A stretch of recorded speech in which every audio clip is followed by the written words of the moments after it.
We are off and rolling. Bottom of the pint, Larry Kruger, John Lund, watching Giants baseball. Giants down to the Twins. We had some technical difficulties.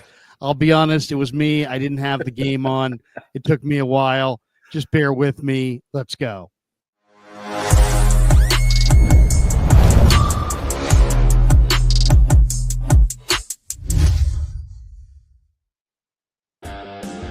All right, welcome. Bottom of the pint. Bottom of the pint, our Friday show. Johnny and I get together. We drink beers. We watch the Giants. I'm a little bit late. Why? Because I was at Niner rookie minicamp, and traffic is hell. It is hell. Coming from down and there. Art crashed earlier today or whatever, and you had a bunch of people who decided that, so that it was back up later, but a lot of people drove. So the Friday going home crowd was larger than usual. But we did see Niner rookie minicamp, and now we're here to drink some Sierra Nevada. I've got the Sierra right now. You got a bomber right there. I love that. Look at you right out of the gate. Friday. Beautiful. You deserve it, man. That drive is not fun. Dude, the drive sucks. Yeah, driving from the South Bay up on 680 makes me like want to price a helicopter. Exactly. I'm telling you, dude, it is brutal. Though helicopters we know are not safe either. But no kidding. We're here to action. There has been action, by the way. Willie Adames almost hit a home run. In fact, they called it a home run, but it was clearly foul. So then he gets called back to the plate, and the Giants don't score anything. And then in the first 3 pitches that Jordan Hicks threw, triple by Byron Buxton, he gets knocked in. So it's 1-0 Twins. And I think we're going top of 3 now on Apple TV. So there you go, down 1-0. Damn that Trevor Larnach. I know. I got to do my homework on the Twins. It's not like we see the Twins all that often, and we hate Minnesota right now anyway. But we don't see the Twins a whole lot. Like I know your Buxtons and your Brooks Lees and that kind of stuff. But I mean, I'm still thinking Kirby Puckett, Kent Herbeck, and Frank Viola when I'm thinking about the Twins. Like, come on, man. It's funny if you say Giants Twins right now. If you just say Twins, my thought is, hey, one of the better teams in the American League. Yeah, they're 18-20, despite the fact they're 12-6 at home. You say Giants, you say, kind of middle of the pack club. No, the Giants are 24-14, and they're 12-9 on the road. They've been really good. The Giants have been a surprise, John, and I think it's our decision to go with the bottom of the pint that has invigorated the home 9. They know they're going to get primetime billing on a show with an audience on a Friday. And whether they're wearing the orange or just the regular roads like they're wearing tonight, I feel like they elevate. I think we're 3-1, maybe. I think we lost our last one. Yeah, we're 3-1. The last one, I got to say, it's been a couple of weeks. We had the draft. We had a bunch of things going on. But the thing that was frustrating was, and this was our first one, and then they scored a bunch of runs late, was we have jinxed them a bit in terms of early runs. So like right now, for example, we're in the top of the 3rd, and lovely Lamont Wade Jr., who is what's he at, about $158? He's not even to the Mendoza line. I don't even what's like half of the Mendoza, because he was rolling at like 104, 108. I don't know what half of the Mendoza line is, but I think he's up in the like 150s now. So 110. 200 is the Mendoza line, I believe. He's hitting 158. I mean, what the hell is that? If he was a rookie, not only would he be would he be in the minors, they'd probably go all the way back to like Arizona Fall League. Like he just struck out. So it's like, it just shows you that they're just sitting there praying for Bryce Eldridge. Are they not? And I don't think this is negative. You and I have a thing with the bottom of the pint. We don't get negative, but he's hitting 158. And I know that they're like, well, God, we can't go out and get a first baseman because we got Bryce Eldridge, but Bryce Eldridge is like, he can't play defense. He might be a DH. Like, I mean, how long do you go with a guy hitting 150 friggin' 8? And it's not like he's a Gold Glover over there at first base. He's not JT Snow over there.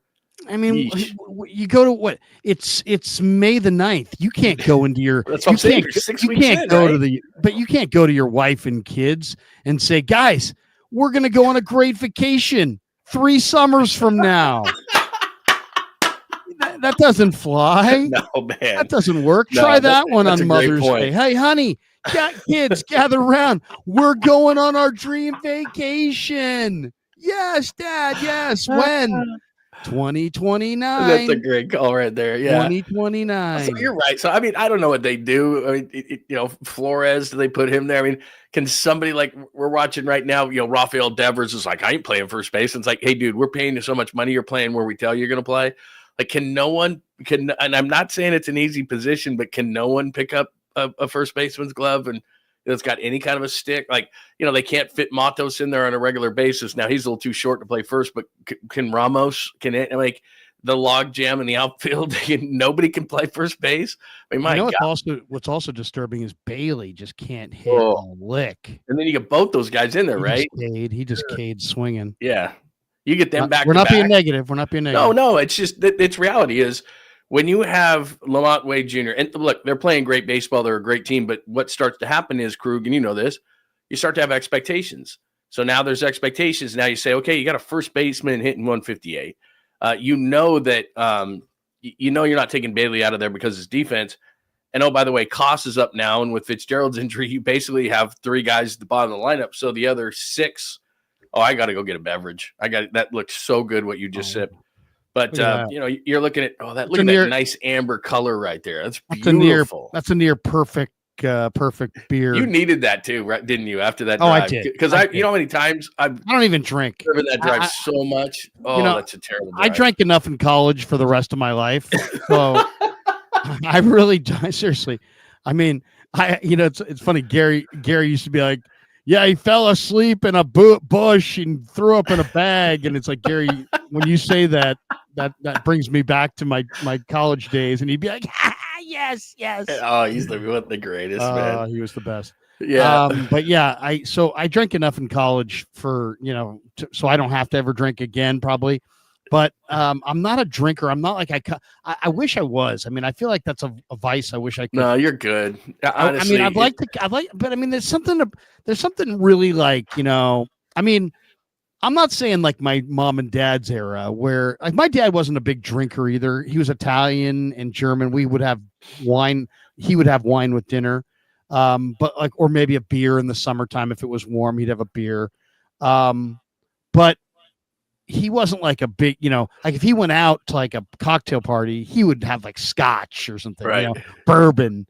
Yeah. And yeah. It's like, I just, I mean, I've had scotch, I've had bourbon, and I don't see the attraction, man. I really don't. I'm a big bourbon guy. I do love bourbon. I'm not a scotch guy. I'm not a scotch guy. Gin, bourbon. Yeah. Me, they're all rough. I like whiskey and bourbon, but the thing is, my dad, they used to, when they would leave town, he would lock their liquor cabinet, because I would drink the vodka, I would drink the rum, I would drink the whiskey. He would leave this out to just like tempt us. Like, how desperate are you guys? I'm not kidding. He would lock up the liquor cabinet, like you guys, he put a lock on it, would lock it up. He would leave on top of the liquor cabinet a big bottle of scotch. And he would, because he knew I hated it. It was almost like a test, like, how desperate are you to drink? I need to know, like, what kind of an alcohol problem do you have? Because if you have such an alcohol problem that you hate scotch, but you'll drink it to get the buzz, then okay, then go for it. And he would always come back and it would have full scotch, because I've never developed the taste for it. And I love bourbons and whiskeys and all that kind of stuff. I have never developed the taste for scotch. Never. By the way, just hasn't ever. I have a special, having a special moment, in missing my dad tonight, because this for sure would have been a night that my dad would call me. Lar, where's the Giants game? What's going on? What's happening? What do I do? I need a code. Hold on. I'm gonna get your mother. I need a code, don't I? Damn it. That that's so classic. And now I'm turning to him because I just went and got my younger son upstairs to get me going on my iPad here. Well, it is funny. By the way, can we just say this, that I don't love the new City Connects for the Giants, but whatever the hell the Twins are wearing right now are atrocious. I mean, they look like they're playing the Rangers. Yeah, exactly. Like what? Like, I mean, they look like, I don't know what. I don't even know what to say about Twilight Zone. Like, I'll say this. I do like that Minnesota's back outside, don't you? Oh, yeah, definitely. Yeah. Have you been in that market? Have you spent any time in that market? No, but I have been to Target Field, and I have to say that, it just depends on what kind of field you like, right? Like I love Fenway and I love Wrigley and I love those old parks. But as far as the new parks go, I mean, PNC is, I did work in Pittsburgh. PNC is absolutely amazing, but nobody ever talks about Target Field. When people, talk about this is a newer field. What is it, within like 10 years, maybe? And it's a great park. It is a really nice park, I will say. By the way, nice park. Kev has set the limit at the 21. Chugs. Yeah, the chugs. We have to chug. Oh, we're already at what, 3? Yeah, we're at 3. He says we have to chug at 21 super chats. We have to chug a whole beer. All right. So there you go. I'll leave you for less than 60 seconds. I got to get a gaggle of beers and I got to get a cup. We're doing renovations in the studio, so there's no shelf. I turned around like there was a shelf behind me, and there's not. We're doing some renovations here. We're getting a better background. So I almost feel like I'm in a movie or something. I got the white chair with the white background, but we're doing some renovations around here in the studio. So let me run and get a beer. I got to get some beers. You're looking like your set is looking like super modern, or like you could be like a person. You look like you could be a personal assistant for like a female senator or something. You know, it's amazing. Like, what I feel like it's like so antiseptic. Like there's just nothing. But we did a bunch of renovation here, and we're putting up a whole new set here. So that's kind of what we got going on here. But yeah, it looked, like I said, white chair, white background. It's a whole weird thing here. Maybe a medical kind of an office. Totally. It does. Doesn't it feel like that? It feels like I'm gonna do doctor talk right now. If you could just fill out this form, and Beth will be with you in about 7. Doesn't that drive me crazy? In today's, not to go on a tangent here, but in today's technological society, that you still have to go to the doctor and they make you fill out stuff. And it's like, well, wait a minute. You asked me to do that online. So I did. And I sent it in to you, and you're still handing me yes, you still have to handwrite this. It's like, why? Like, I just did this. Then I gotta fill out a form for 10 minutes to see the doctor that I already filled out online. I don't get it. Anyway, by the time you get the appointment that you need, you can't even remember what you had. Exactly. Well, I think it was my arch was a little how's it feeling now? Yeah, it feels fine now. All right, sterile. It's a sterile background is what it is. Here's a drug. Thanks for the pill. 2,500. Thanks for coming. Yeah, I got to get that fixed up. Straight jacket room. There you go. Somebody said it's a straight jacket room. That's what it feels like to me. Like, it's like, right. While you're getting your gaggle of beers together, I will hit the supers here. All right, hit him up. All right, Fuji Simeon in the house. He says, "Where's the grill cam, John? Where's the grill cam?" When John gets back, we'll throw that to him. We got Fuji saying, "Any updates on the new media broadcast partner?" No, we have no update on that. At least I have no update on that. I have updates on Niner Minicamp, if that would help you. Mark Graves says, positive, Wade isn't on the bingo card batting average. Yeah, what's going on with Lamont Wade? Just not swinging the bat really at all. The one thing he thought was for sure was that guy would hit for an average and get on base. And he's not, and it's like not a great defensive player. There were a lot of Giants fans, excuse me, when I was saying they need to upgrade first base, go get Pete Alonso, go get, Reese Hoskins. And a lot of Giants fans were pushing back saying they're fine with Lamont Wade and Wilmer Flores. And I just felt like, how could that possibly be the case? This is the franchise that had Will Clark, that had Willie McCovey, that had, Giant first baseman. I mean, it's a major. The Giants have always had somebody good at first base, it seemed like. And now you're just totally, thoroughly satisfied at a total offensive position with Flores and Wade as your platoon. That's just so weak and so lame. I mean, it's like, go with something better. And that's why, in a way, I'm kind of encouraged about the Giants, because there are a bunch of first basemen who can hit out there. It's not like you can't find a first baseman that can hit. I on a 1-year contract too. You don't have to worry about Eldridge. Get one on a 1-year contract, because Eldridge isn't going to be ready. Like, everybody was thinking he was going to be ready. We saw in spring training. Plus, he's got to work on his defense. Like, right now, he's a DH. If he came up and he's, it's not like he's not going to cover off the ball. So, Yeah, it's going to be a minute. They got to get a guy at the deadline right now. And I know, nobody trades this early, but the Padres did trade for Luis Ariz. Remember, that was early last year. Yeah. Like really early last year. So, hey. I mean, they could. I mean, you'd have to pay a lot, but I mean, it's getting to the point where it's like, dude's hitting 158 and Patrick Bailey's in the lineup and he's going to stay because he's such a great defender. So, and then with Fitzgerald out of the lineup, Costa's running out there. I mean, I can't believe the way the offense is performing, given to the fact that you've got 3 guys in your lineup that are. I mean, I don't even care if the guy can play first base. You just need a bat. Right. The Braves are still sub 500. There's a lot of smoke around about Marcell Ozuna getting moved. Oh, man. Can you imagine? I mean, he's a DH, but what the heck? Why not? That's the kind of bat that the Giants need in the middle of their lineup. They need another bat. I mean, if they get another bat, I kind of feel pretty good about them. I mean, I really do. Yeah, because, the thing is, the way that Robbie Ray is pitching, I mean, Logan Webb's Logan Webb. The way Robbie Ray is pitching, Verlander is coming around. Roop has kind of been up and down. We'll see with Hicks tonight what he does. He's kind of been up and down, but you got Birdsong there. You got Harrison throwing upwards at 96, 97, 98. So so you have some depth there. Your bullpen's good. I'm a little worried about Walker. I mean, the fact that he's talking about his mental game and he's kind of struggling in that regard, but still, that bullpen has a lot of good arms. So starting pitching, they're going to be good. The bullpen is absolutely great. They've got enough sticks as long as they can, like you said, they got to upgrade at first base. You're not taking Bailey out of the lineup. So first base is glaring right now, big time. Jung-Hoo Lee with the ground out to first to end the inning. So we go to the bottom half. 1-0 Twinkies. 1-0 Twinkies. We got this one here from Fuji Simeon. I think I got the yeah. Fuji Simeon says Wade needs to get with a big girl to rid his slump. Remember Mark Grace?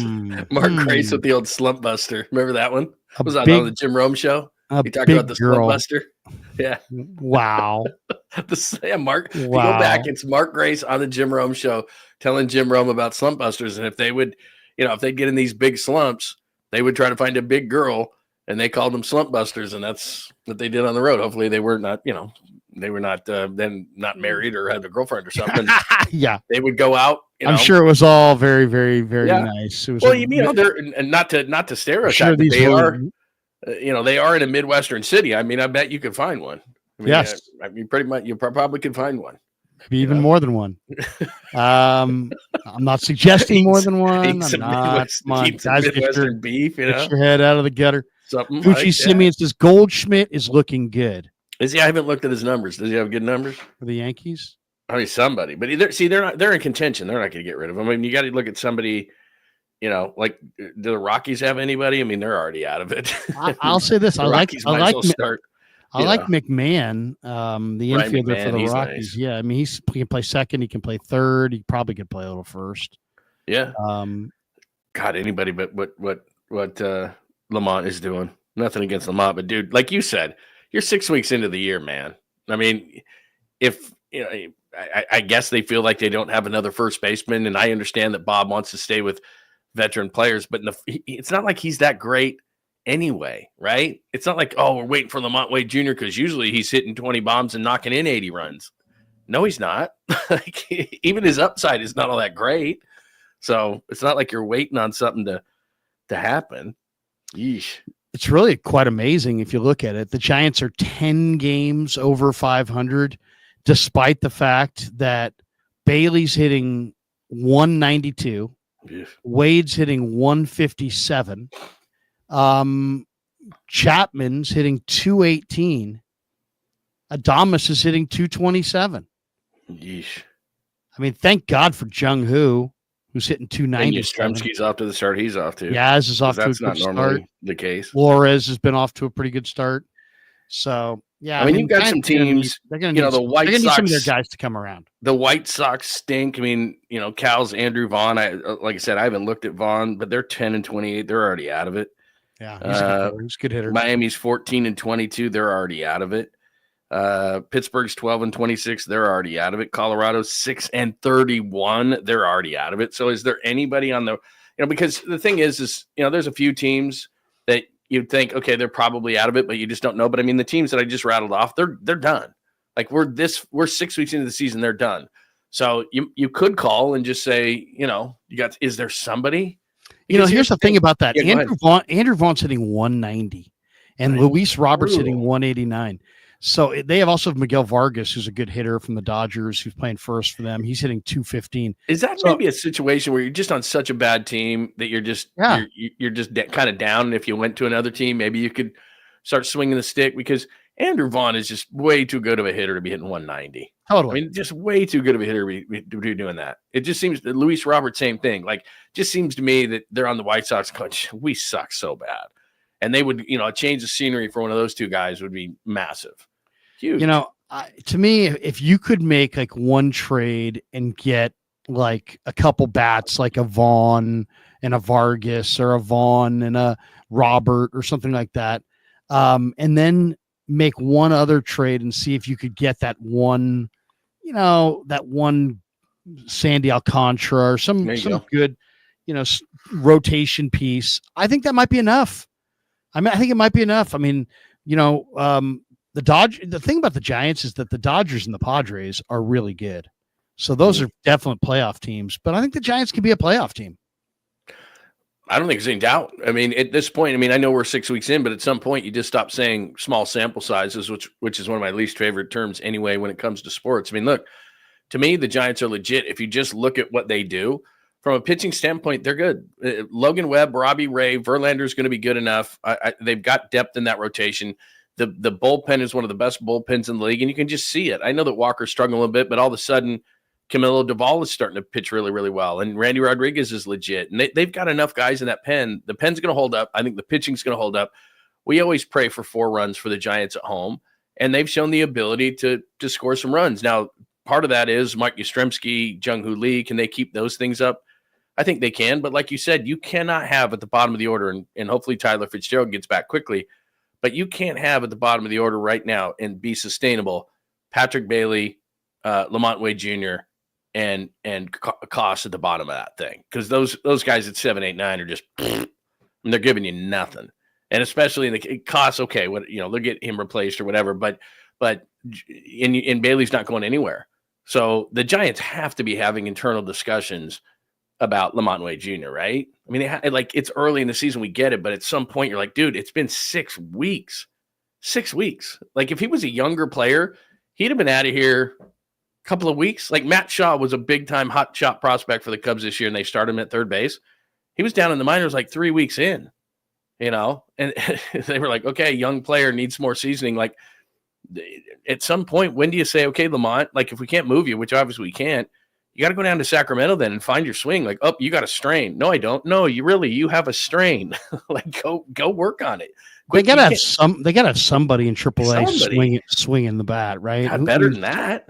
I'll say this for the Giants, though. I mean, they lose 2 in a row to the Padres, and then they lose that first game, on the road trip to finish the road trip, or the 2-game road trip. And then they come back for the Rockies. They lose the first game, and you're thinking, maybe they're going to go on a little bit of a slide. Immediately, they win 5 out of 6. Absolutely. And, they're in this game in the 4th inning, though the Twins are threatening with a man on second. Looks like 1 out. Hicks on the mound. This is a guy that I really kind of wish they would flip Hicks to the bullpen and give themselves another young starter spot in the rotation. He's 99 right there on the gun, but this guy's fastball ramps up so significantly out of the bullpen. I just am so intrigued by adding that kind of power arm to your pen, especially since we know this guy's going to run into an absolute freaking wall in like he did last year. Yeah, in July or August, and it's going to be ugly. And the thing about it is, when your starter runs into a wall like that, you wind up losing like 3 or 4 games figuring out that he ran into that wall. Well, the other thing with him too is, I know Birdsong had a tough outing in Chicago against the Cubs the other night. I talked to the guy last year on the patio, super mature, very smart, knows what he's doing. I think some of it was he was a little too amped up. He was a Cubs fan growing up, and he's from that part of the country. Maybe that's an excuse. But he didn't pitch well at Wrigley Field, but just about every other time out, he has pitched amazingly well. And I would just think at some point, whether it be Landon Roop or whether it be Hicks here, at what point do you just go, Birdsong's just too good? He struck him out. Some shots. That was nice. But like Strike, you said, as far as strike Hicks three is called concerned, on that one. Is this a strike, Ty Johnny? France. Or was this outside? Was this off the plate? Let's see. Jeffers. I still think that I don't know why they're not doing the. Oh, I thought that was Ty France. Yeah, Let's that see. was looked low and away, man. Yeah, that was not a strike. It's not even close to a strike. Low and away. They need to do the balls of strikes. I mean, I hate more replay, but God, they tap their head in the thing. By the time the ball's back to the pitcher, you have the verdict. You know, base hits are right. Twins get a run. Score. Runner out at second. 2-0 Twins. Going to the fifth. Looks like. Yep. Well, Giants got to score some runs. Giants getting no hit right now.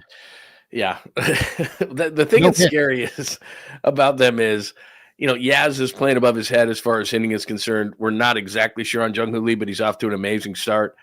Adames is starting to pick it up. He almost hit a home run in the first inning. It was darn close. Like you said, Chapman it doesn't have a good batting average, but he is getting on base. But still, you need to drive the ball if you're Chapman. But a lot of their guys in their lineup can be hot and cold. They could be a team that could get no hit because 7, 8, and 9 in their order are automatic outs. And so you got 6 guys in your lineup, and the 6 guys can be kind of hot and cold in that lineup. Jung Hoo Lee's been really, really good. But other than that, you know, guys can be hot and cold. We know Yastrzemski's hot and cold. So I'm not calling a no-hitter. And wouldn't that be just exactly perfect for bottom of the pint? Like, we got to drink for runs. At some point, we may have to start drinking for like strikeouts or something. We may have to adjust this thing. But what are we in the 5th? Are we going in the fifth? Something like that? Yeah, we're going in the 5th. We got this one from Fuji Simeon, John No Grill. Oh, I know. You know what? And here's the thing, Fuji, and I know I make excuses every week. I cleaned up the grill area. It is so nice today. Maybe you know what I might do? Maybe I'll take the phone out there. I can switch this thing up and do a grill cam. Look at you. But I cleaned it all up. My wife was all over me about it. She was getting all over me about it because she's like, the side of the house is the only place that is dirty, and it's all your grills. You got 3 grills over there. Do you need 3 grills? No, I don't have 3 grills. I have a smoker, I have a flat top, and I have a grill. There's 3 different things, and you need all of them. You know, sometimes you're smoking meat, sometimes you're grilling burgers, sometimes a flat top, like all the breakfast stuff. You know, you got a bunch of people, and you do a big breakfast on a flat top. I'm like, I need all 3. That's like the rest of the house is all hers. Like this room's going to look like this, and this room's going to look like this. I get this area that I'm in now, which is separate from the house, which is nice, a studio, which is about 10 by 16. And then I get the grill area, which is a tiny side of the house, which is near the garbage for God's sake. That's all I get. And I still get grief. That ain't right. And I still get grief. Like, that grill area is just not going to hack it. Like, you got to clean that up. So anyway, maybe I'll do some video there. Yeah, so we're gonna need some video breakdown. You got to tell her to chill. You got to tell her to chill. I mean, she's just got. You probably have more control over your domain than I do. Pretty good deal going right now. Yeah. What? I'm like, come on, man. What if you try to go down that road on Mother's Day weekend? Hey, look. Oh, bro, that's a great point. Got a pretty good thing going. You're right about that. I decide to fight her on the grills. You know what I'm going to do? Not only am I going to keep those 3, I'm getting another one. Oh my God! You said, I thought I was like Johnny ahead of the game, like planning my Mother's Day weekend plans for next weekend. Then I found out it was this weekend. Oh, it is. Did you get you got to get all you got to do. I have to accelerate. I got to accelerate the plan. All you got to do for the guys out there, just get a brunch reservation. That's all you got to do, man. Go to brunch, and who doesn't like brunch? You have some drinks. It's in the morning. Like, I think I have an 11 o'clock. Actually, your way. I'm going to be in the Creek on Sunday for a fine brunch at about 11 o'clock, and that's all I did.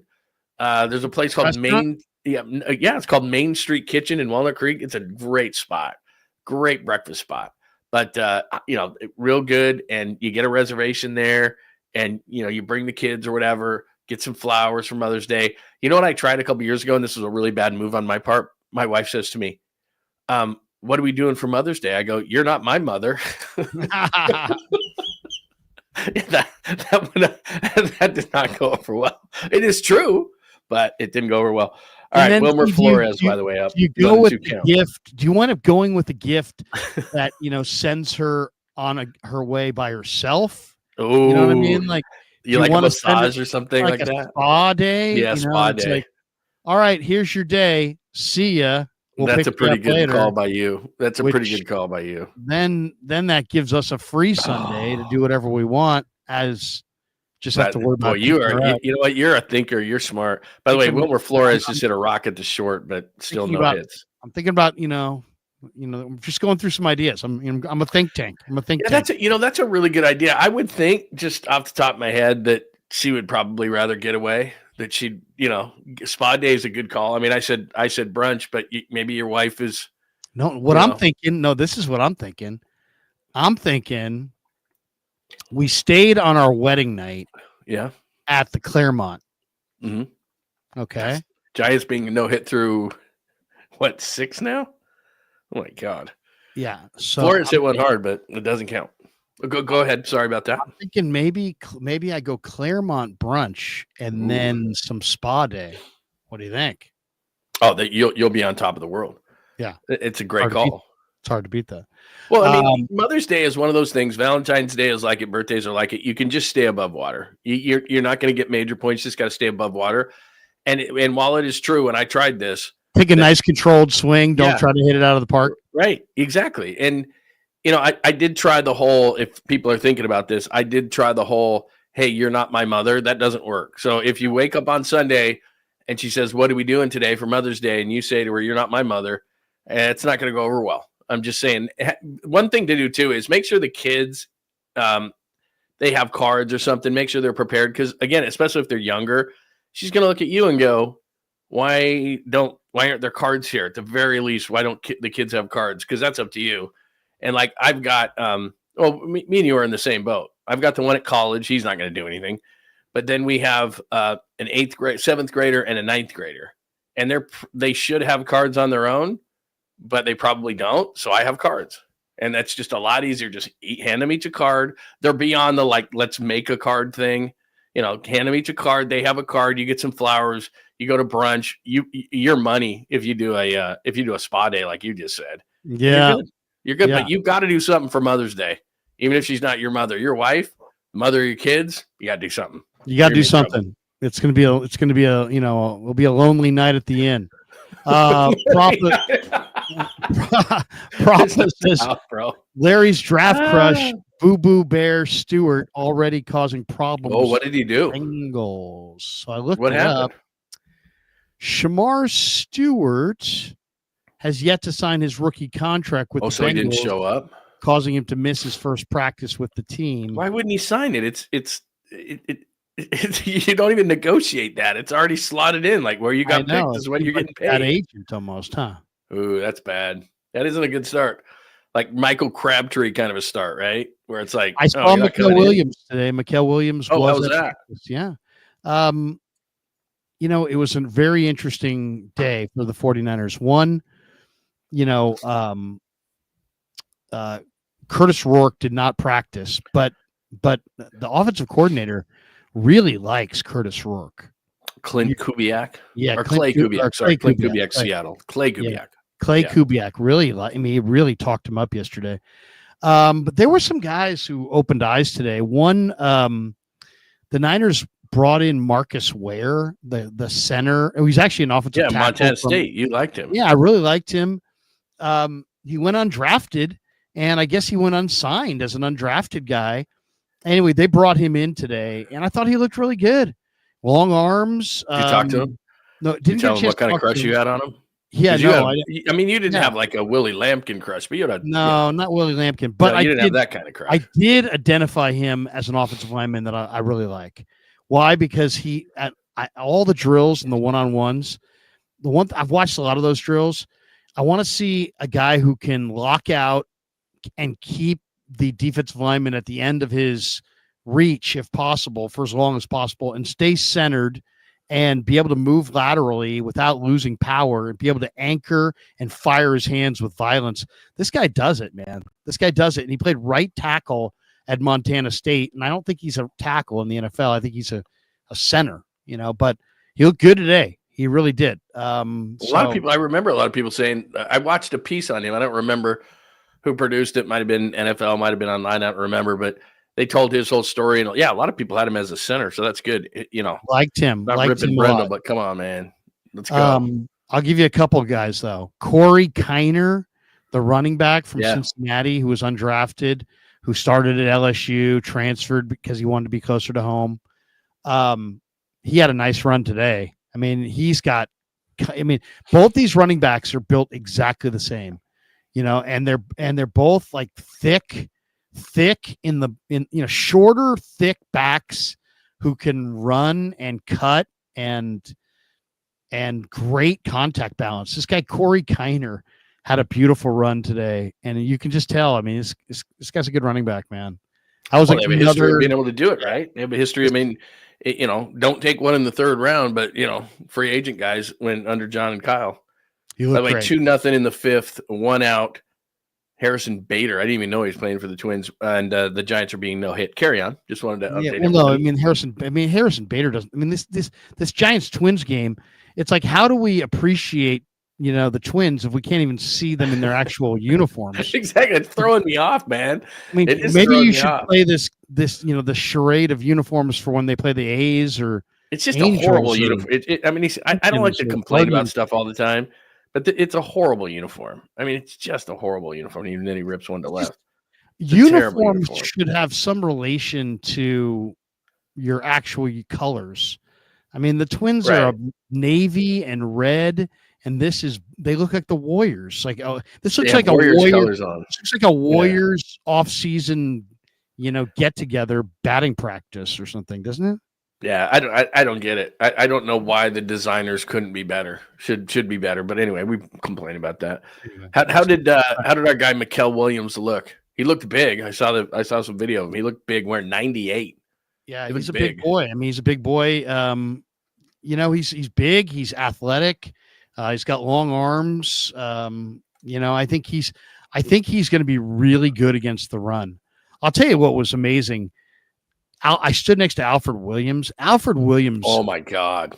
Is every bit. You remember how you're talking about Collins or Alfred Collins? The second round pick. Because I was going to say Alfred Williams, the former Bronco. Yeah, I remember him. He was a good pass rusher. He was huge. He was like 6'7". Yeah, and he was quite a bit thinner. By the way, Cody Clemens is. I didn't even realize Cody Clemens was on the Twins. Kid. My God, Cody Clemens. Anyway, carry on. Yeah, I don't think he's very good. I think he hit a home run the other night. I did see, but yeah, that's kind of a lot of pressure. Your Clemens kid. First one pressure, kid. Don't worry. First about one went inside all the way to the backstop. Now you got a Bader on second. Yeah, he's Hicks is normally 5 and fly, so Bob is going to give you a little advice. Even at 54 pitches, might want to get the pen up. Just saying. And your offense doesn't look. I'll say this about Alfred Collins. Alfred Collins is every bit as big and as wide naturally as Javon Kinlaw. It's amazing. I thought Kinlaw was like one of a kind. Nope. This guy is the exact same build. He's got just tree trunks for knees. I mean, I've never the widest knees I've ever seen in my life. This guy is just naturally massive. Now, my concern, Cody Clemens hitting the foot. I told you, get the pen up. I just told you. The dude looks like Nuke LaLue. She just threw it to the backstop. Now he just hit Cody Clemens in the foot, and he's got 2 on and no out, or 1 out. Come on, Nick. Man. How am I going to drink this beer? Exactly. My God, the only thing that scares me, tell me this, because when they drafted him, and I went back to read his bio, and Lance Zierlein, who does a great job with it in NFL.com, he's out of Houston, and he does all the write-ups for NFL.com, and his comp was Javon Kinlaw. And Collins, like you said, is 6'6". And I don't know if I want my defensive tackles to be 6'6". I want them to be 6'1". I want them to get leverage. I want them to get underneath pads. And just by its very nature of your 6'6", the ball's snapped, and the first inclination is you stand up and expose your chest, and you get put on roller skates like Kinlaw did so much. So can a 6'6" guy be effective inside? Because your technique better be damn good. Because at 6'6", it's hard to get down low and get leverage. Yeah. And so then no matter how big you are, okay, you're 330 and you're hard to move, but these guards, they'll just get underneath you and they'll just lift you up. And we saw, how many times did we see, especially in that Philly championship game, where Kinlaw was just on skates and they were laughing at him. I mean, they were literally laughing at him, going, "Come on, man." Okay, by the way, Hicks just gave up a single, and then it was bobbled in the outfield by Ramos, and they scored a run. Bob, for the third consecutive batter, get someone up in the pen. Get someone up in the pen. They're not hitting. Like three might as well be 6. Like at points during the game, and I like Bob Melvin, but it's like, dude, he wild pitch, hits a guy. You know, I mean, it's like, come on, man. Look at that. He just lives a spinner right in the middle of the plate for Buxton. He's lucky he got it back and was only a single. Come on, bro. It's a good-looking yard, man. It is. It's a nice place. It's a nice yard. Except, is that a gigantic dog head I see there? Come on, Ramos. Do they have a gigantic dog head? That? I didn't even see that. They have like a gigantic Spuds McKenzie dog They head. must have just brought that in for advertising. I don't remember that. Jeez. I've only been there once, but I don't remember a giant Spuds McKenzie, but they could have added it. That's leaning into Spuds. 3-0 might as well be 30-0 today. 3-0 Giants. Come on, Giants. We're going to be positive. Yeah, I'm going to be positive. Positive. Yeah, somebody brought up Buckner. That's true. I mean, Buckner and Armstead were really big, but you got to have good technique. Is I guess my point is that if you're going to be 6'6", if you're going to be one of those big trees inside, then you got to have the good technique. And I hope Collins does. Yeah, you got to play I like CJ. I like CJ West, man. What's he 6'1"? He's like 6'1", 320. Like that dude. Like try to move that dude. Like best of luck with that. He looked great today too. Did he? Yeah, he does. He does. He's just got anchors and he's athletic and you can just tell he's just a great he's a badass, man. He is a real badass. Yeah, he looked good. Nick Martin looked good. Upton Stout. He looked good. Can that kid play? He's just an inside guy, but he's an athlete though, man. You tower over him.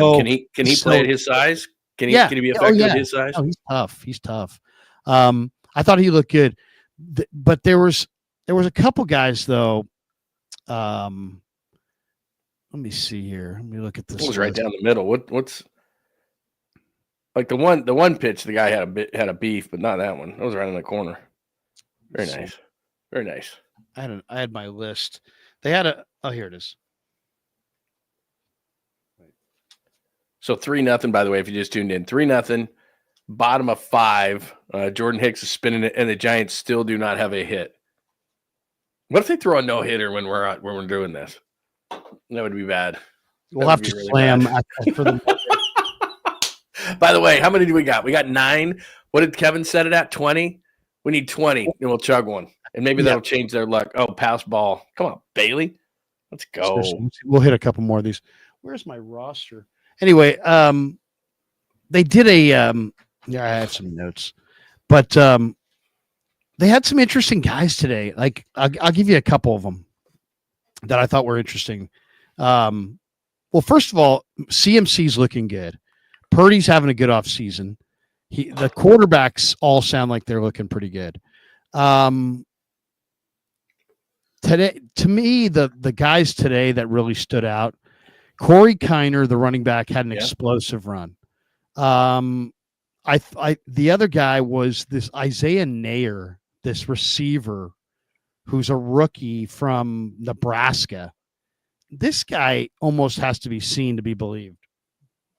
He had the play of the day today, just a go pattern down the sideline. And this guy's 6'4", 220 with 35-inch arms and 40-inch vertical. 40-inch vertical.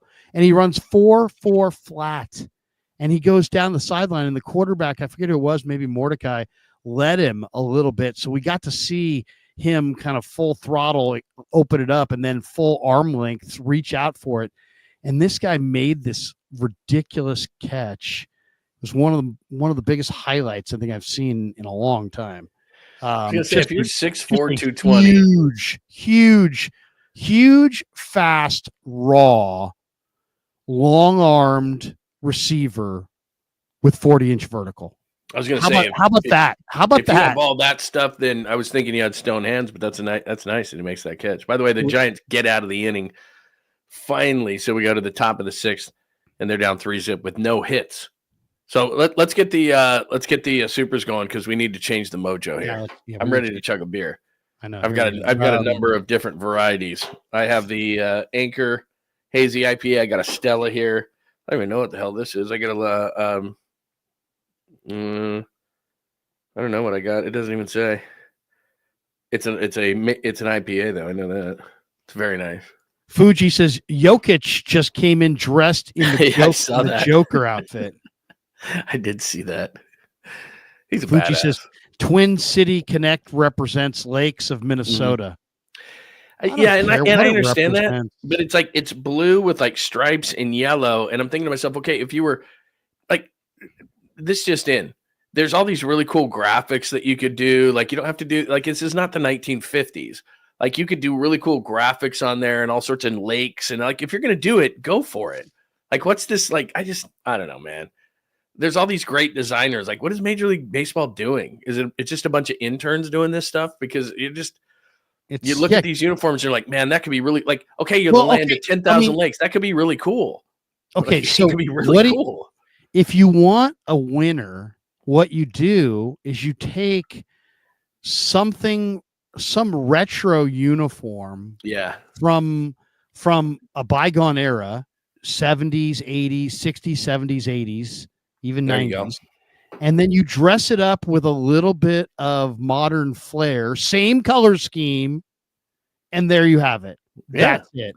Maybe you inverse the color of the hat. So how about a white Dodger hat with a blue logo? How about an orange Giants hat with a black logo?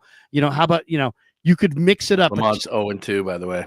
Just go with like the Astros uniforms from the 70s, but then give them like a modern flair. Right. Yeah. Right? That would be cool if they went back to that. Yeah, I mean that would be cool. Then you would get, first of all, these uniforms are so freaking old that they're new uniforms to the young crowd. Right, that's a good point. I mean, they're brand new, and you knew they were, and that's gonna appeal to the old crowd because they're gonna like the comfort of the retro uni. And you have winner, but they can't fucking figure it out. So stupid. These guys are playing the All-Star game might as well be playing the All-Star game in I don't know. I mean, in police uniforms or acting like a costume party, because why have every All-Star wearing a drab gray uniform that on the shoulder has a kind of subtle Twins logo that nobody could see unless you're staring at it on TV or you're standing right next to the guy. Anybody like in the fifth row has no idea what team that guy plays for. Why? No. Why is that better? Put these guys in their freaking uniforms. Yeah, it's a terrible look. I'm not a fan of what they're wearing tonight. Lamont Wade Jr., I know this, you'll be shocked to hear this, but there being no hit in the sixth inning, popped to right field on a 3-2 count, and now it's Patrick Bailey's turn, and after that, it's Koss. So I mean, they're probably getting no hits. Yeah, they know. We will chug, by the way. Yeah, we have to chug for a hit, right? When the Giants get a record a first hit. Yeah, as soon as the Giants get a hit, is it a perfect freaking game? God, I'm trying to think. I don't know that anybody's reached base. Let's see. Is this a perfect game? It might be, and it's Chris Paddock. My God, really? I mean, geez, give me a break. Let me look here. If it's a perfect game, somebody will probably beat me to it. But I see no walks. Yeah, I don't think anybody's been on. So yeah, perfect game. Yeah, because they're gonna go 6, 7, 8 here. So yeah, or sorry, 7, 8, 9 here. Oh wait, here we go. Caught. You were so optimistic. Here we go. Yeah. That's probably their best chance right there. That's probably their best chance, and that wasn't even really a hard hit ball. All right, we're through 6. We're through 6 now. No. We got a couple more supers here. Chug when the Giants record their first hit. I mean, that's what we're down to now. So we've got we got 2 outs in the 6th. So we got Koss, but Joseph Ehrenberg, any possible chance Isaiah Nayer plays this season? Well, I mean, who knows? I mean, you never know, but I'll say this. Today, this guy had the greatest athletic highlight on the field. Oh, there we go. Base hit. Well, goes Oppo. Oh, right over the second baseman. All right, I'm going to pop one of these open here because I already have one going. Koss? Yeah, of all people. Their number 9 hitter gets a hit. Thank you, freaking Koss. I have no idea your first name. Christian Koss, isn't that what it is? I don't know. I know he wore 85 in spring training, and now he's wearing 50. That doesn't give me a whole lot of confidence. It shouldn't matter. All right. All we need, poking a pop here. Let's go. Let's go, Mike Yastrzemski. Let's do this. There we go. I slammed. Oh, come on, dude. Did you throw one back? Yeah, I'm letting this foam hit down a little bit, and then I'm going to get this sucker. The cost man? Yeah, here's to the cost man. Let's see it. Now he's going to lose it because he's got to be from the stretch now. Paddock's got to be on the stretch. Boy, and it's even worse because Paddock's got the high stirrup socks in yellow way up high. That got just a terrible, terrible look. I remember, who was it? I bought some hazy IPAs. Have you ever had those? Oh, yeah, they're so good. I have one right here. This is a tropical hazy IPA by Anchor. Here we go. Deep drive to left. Caught. He knew it right when he hit it. Man, that thing kept carrying, though, a little bit. Yeah, well, they got a hit. So I guess we got to do that.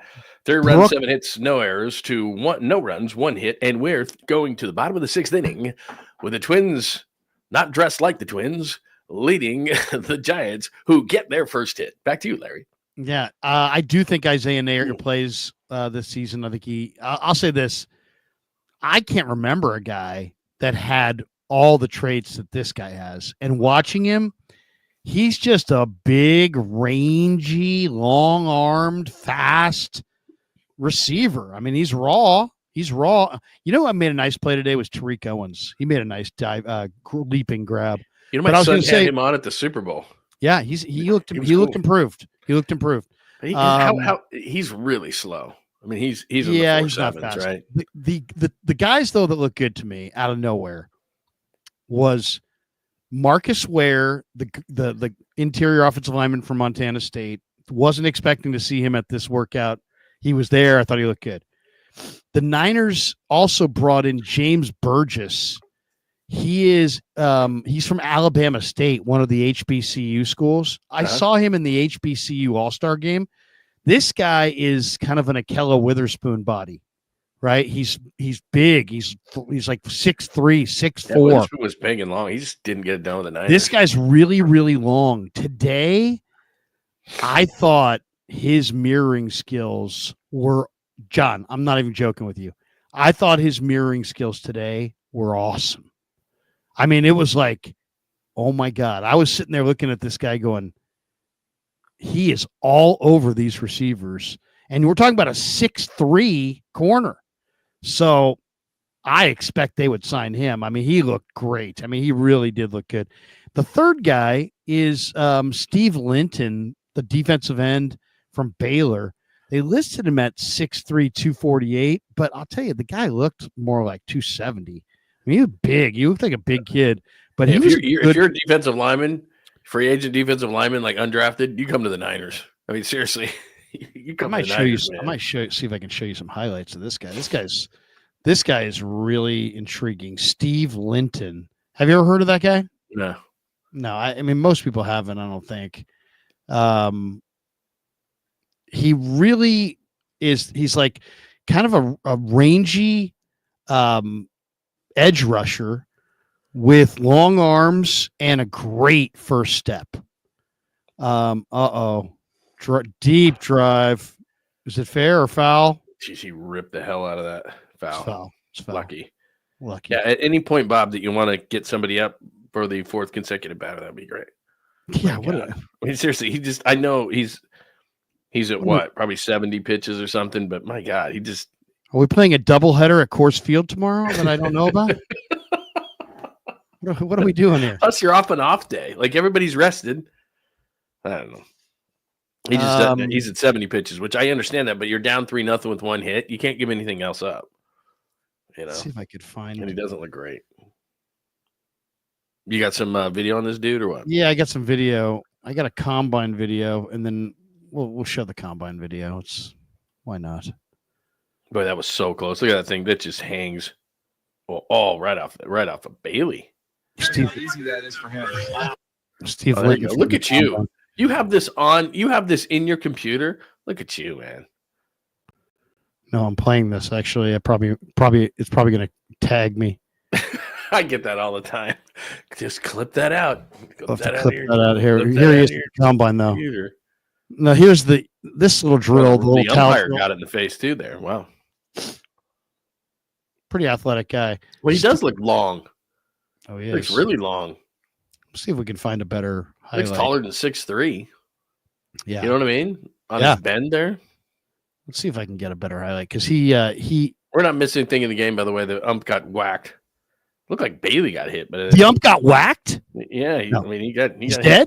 Yeah, he's checking if he's got all his teeth. He's doing one of these. My teeth. It looked like Bailey got the worst of it, but barely not. Okay, you gotta. Let's here we go. Here's a little better Steve Linton highlight package.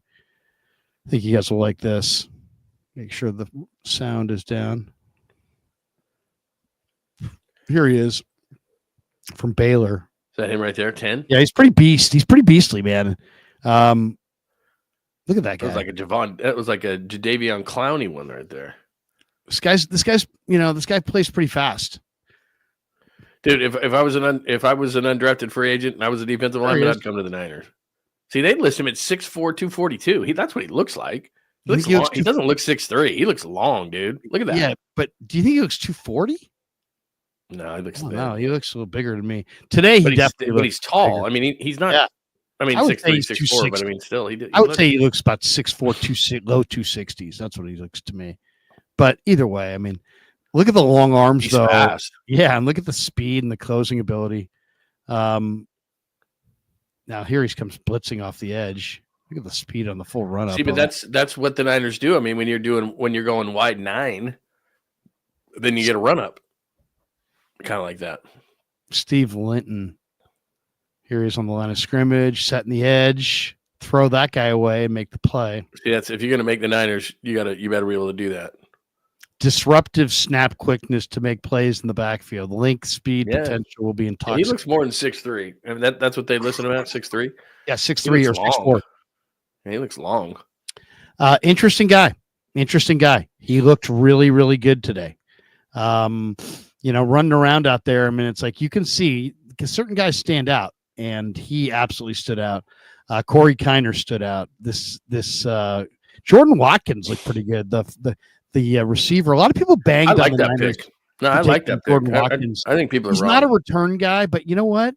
They got about 8 return guys. They're fine. You're going to need some receivers, and he's a pretty good one. Oh, plus, again, it's about matching your team. And by the way, the 2 outs here in the, what are we in, the 6th right now? 3-0 Twins and what looks like UCLA or the Royals with the yellow, but it's the Twins. Oh, it's our friend Carlos Correa. What could have been? Exactly. No, they needed speed. So you look at your wide receiver core and you go, okay, what do we got? And I didn't mind this pick at all. Dude ran a 4.37. I mean, that's not everything, but he was productive at Ole Miss. You're in a good conference. Ole Miss has had some really good receivers come into the league. A guy named DK Metcalf, a guy named AJ Brown. I mean, they've had some guys come in here. He's got really good speed. That's what they're missing. They tried with Danny Gray. They've tried with some guys, but they need a vertical threat, the 49ers, and they don't have one. Yeah. And they need some run after the catch ability now that Debo's gone. And Debo really wasn't a run after the catch last year, but they need somebody like that. So I don't have a problem with that pick. I didn't of all, I'm looking at some of the picks, but that wasn't one I thought was a bad one. I thought it was a good one. I like it. Yeah. I mean, that to me makes sense. I want to see if I can find a James Burgess highlights though, but this guy's really intriguing, this corner. I mean, you don't see, it's amazing to me what happens with the NFL draft, how some guys just, for whatever reason, just disappear. They just don't, it's like if you don't go to the right school or whatever, that's it. You don't have the right workout, the right scout. Nice play by Chapman, by the way. Ooh, nice play in the inning. No, I agree with you. I mean, John Lynch said this during the pre-draft press conference, and he said it the other day. What was he with Chris Sims and our good friend Ahmed Fareed? He talked about the transfer, and if you're not transferring now, it's like, what's wrong with you? Why didn't you want to challenge yourself? All that kind of stuff. It's tough.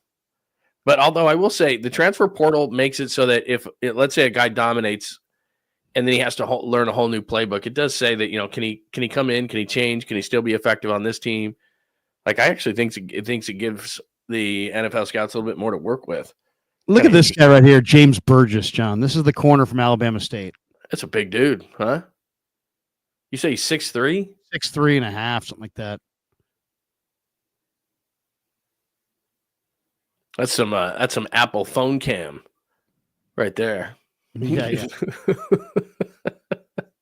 You know he went to Alabama State. That ain't Alabama. That ain't Alabama. This is CBS. Yeah, that's like the fourth CBS game. What is that? Look at that one. Sports Network, whatever. You know, they got some intern kid calling that game. Yeah.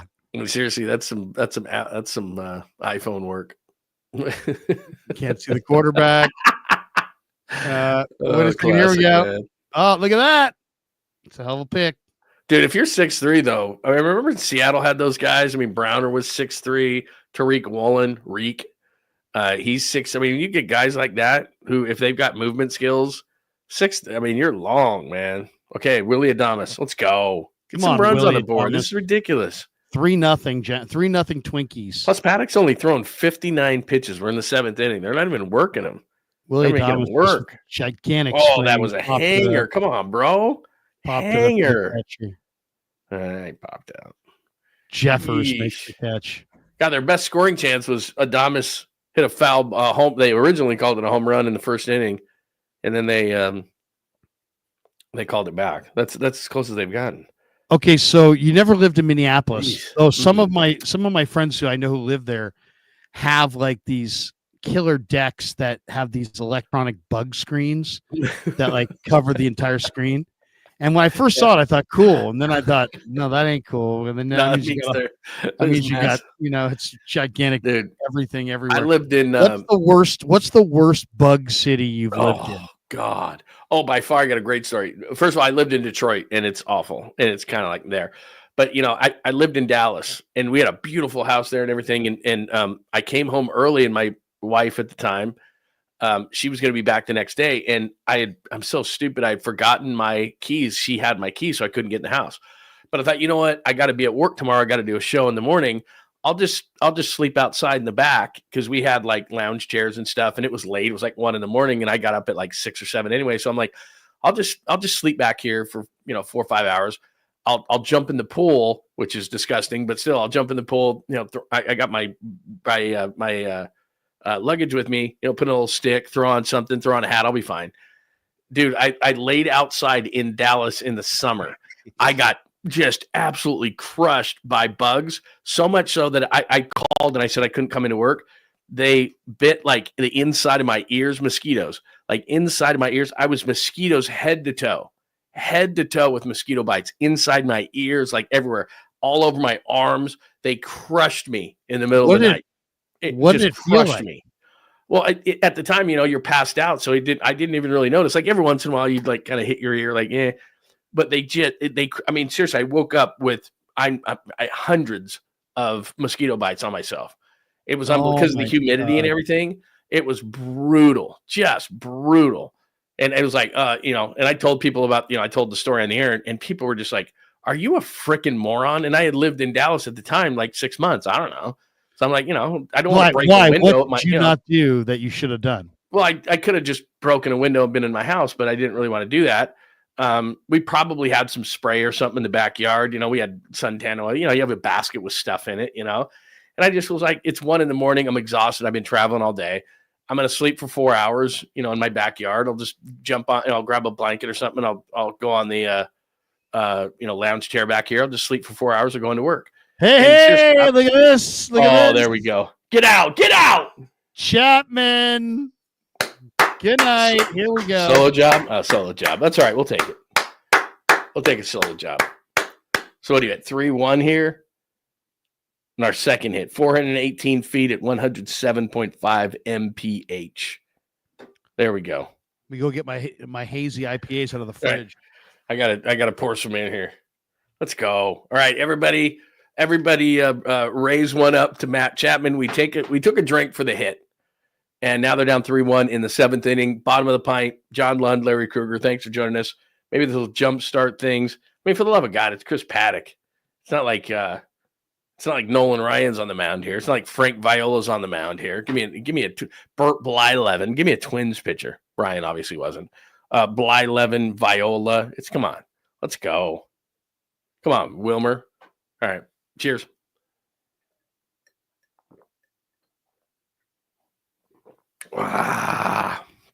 So 3-1. Bottom of the 7th, 2 out.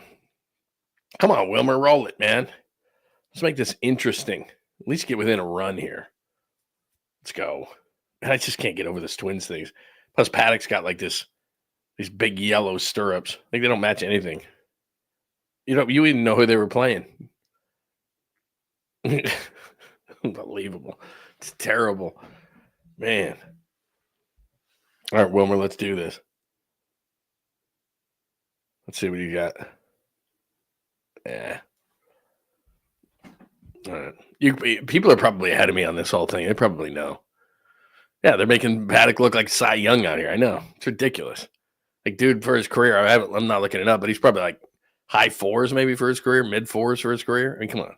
Let's go. Struck him out. All right, they get run. They get 1. All right, we'll be all right. They get 1. You know what they look like? I just popped. They look like the St. Louis Blues. If you've decided, you know what? Not going to do Apple TV. I'm pissed off. I'm not going to watch it. It looks like they're playing the St. Louis Blues. And that's what their color scheme looks like. And I know that they're honoring their 10,000 lakes. But I mean, how cool would it be if they got like a really cool graphic guy and you actually put like lakes and stuff on there and everything, made it really, really cool. I mean, they could do that, right? They could do something. Yeah, I'm doing some Pilsners, and I'm not doing anything too heavy. Probably the heaviest thing I have. I do have a hazy IPA sitting right here that's probably a 6. I got another IPA that's probably a 6. So, I started out with I did a Corona in a can, and then I just did a Stella. So those are lower. But yeah, I got some heavy artillery here. Oh, that's a nice call by you right there. Those are good. Those are good. You're going to enjoy that. That's one you shouldn't even chug. It's so good.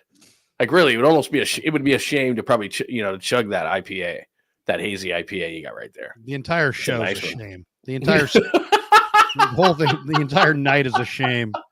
It is a shame, but still, I'm just saying, like, that's a nice beer you got right there. That's not some cheap ones like I do. I just buy a bunch of Coronas and chug them. Oh, look at this.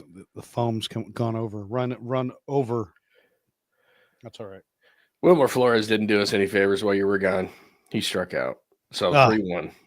Yeah, 3-1 right now. So, and Chris Paddock, somebody said Chris Paddock looks like Cy Young. He does. I mean, come on. Chris Paddock first career. Somebody look it up. Chris Paddock. My wife's homemade pizza doesn't look, now it looks a little flat. So does it not? No, I don't know, man. Is it crispy? Is it crispy?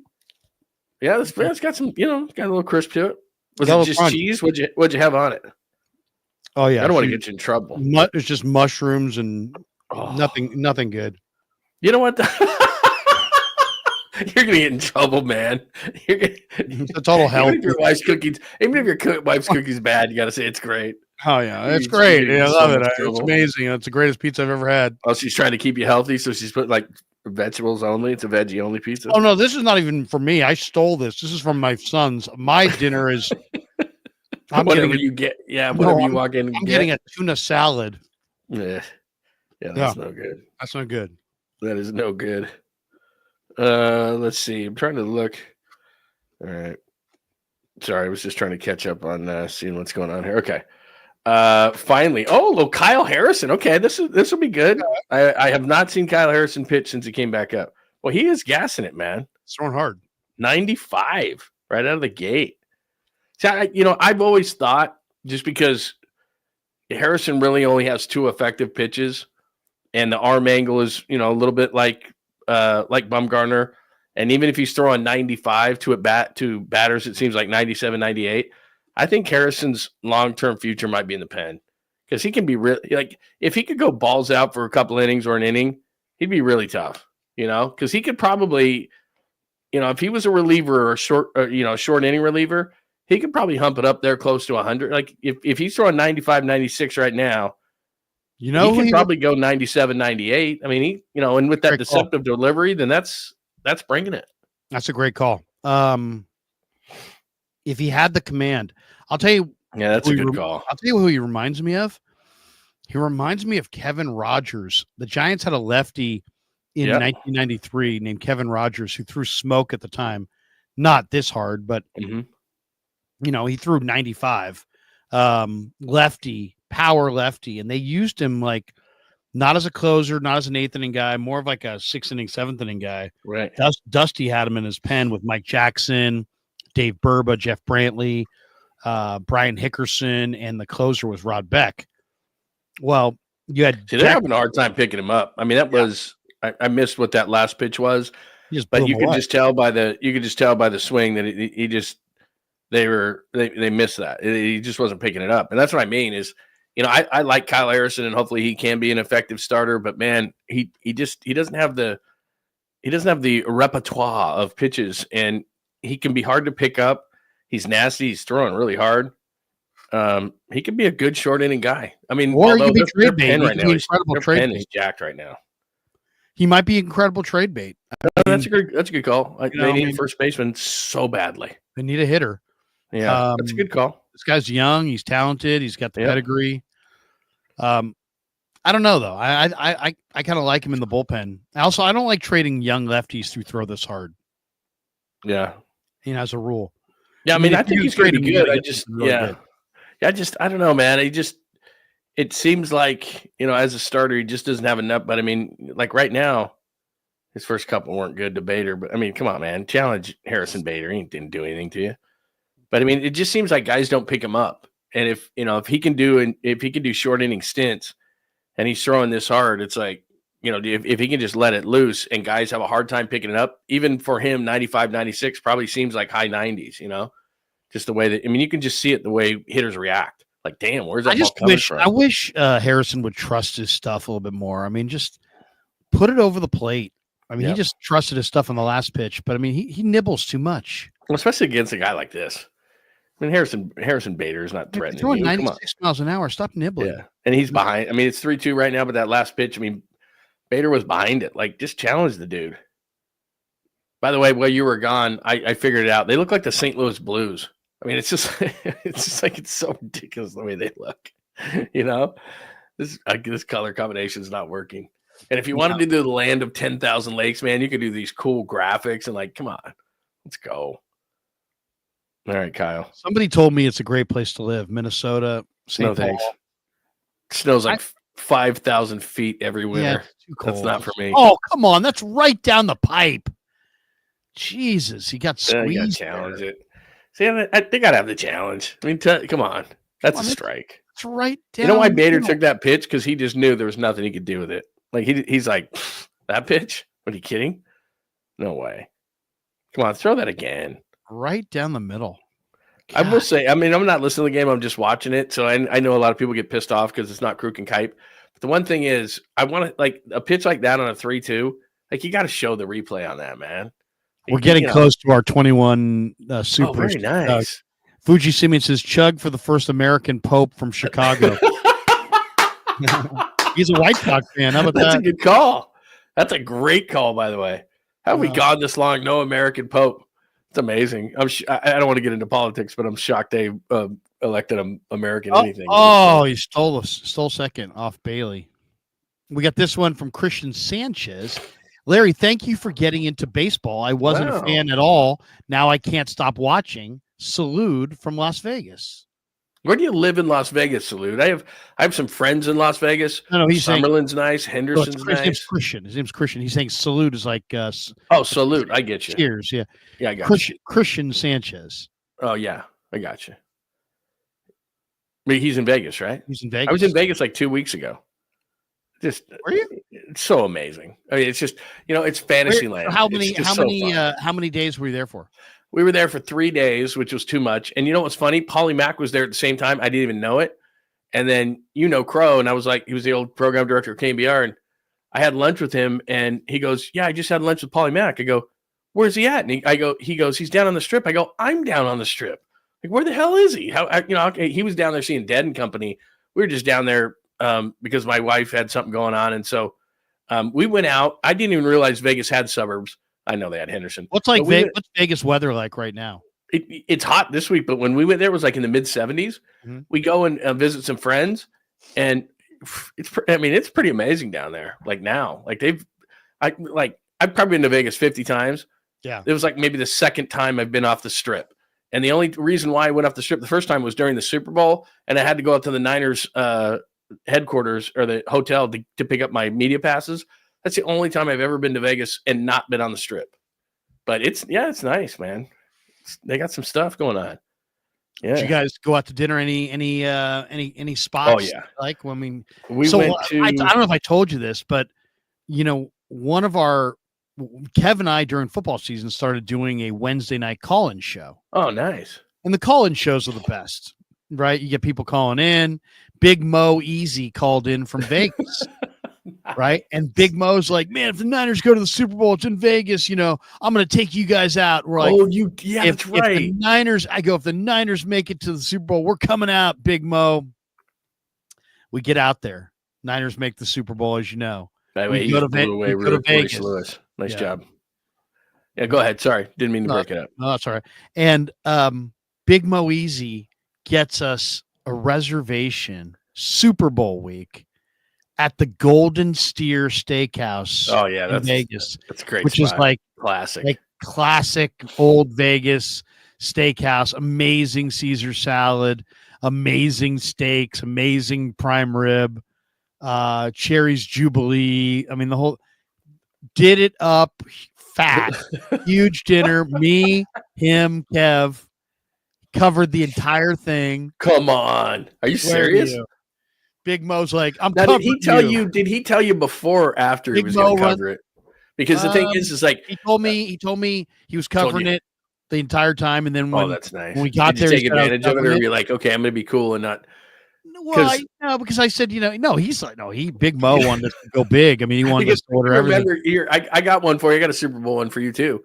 Because remember when we were in New Orleans and we were at competing radio stations, and we're hanging out, and Rick Bucher says he's going to buy the dinner in New Orleans. You were there, yeah. And we're all sitting there, and it was a Friday. Threw down his card for like a dinner for like 25. So he tells us at the end though, but because that's a professional move. Because I was like, if I'd have known Buke was like, throwing down the card, I'd have been like, we'd have been drinking like high end, Hennessy. We'd have been having desserts.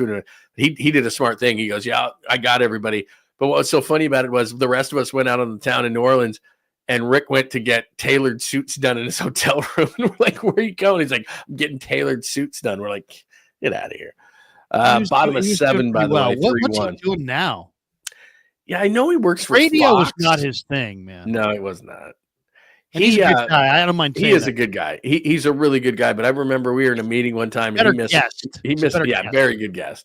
He misread the room one time so badly. We're radio guys. We're not making $1 million. We're doing okay. We're making a living, but we're not making millions of bucks. Like Bucher used to be the big ESPN NBA insider, like Shams, those guys now. And so I don't know what the question was or something like that, but it was something about like something valuable or something like that. And Bucher in this meeting holds up his wrist, and he's got a Rolex on it. And the rest of us are like, get out of here, man. Like, read the room, bro. It's a bunch of radio guys. You got your Rolex. Like, get out of here, man. Yeah.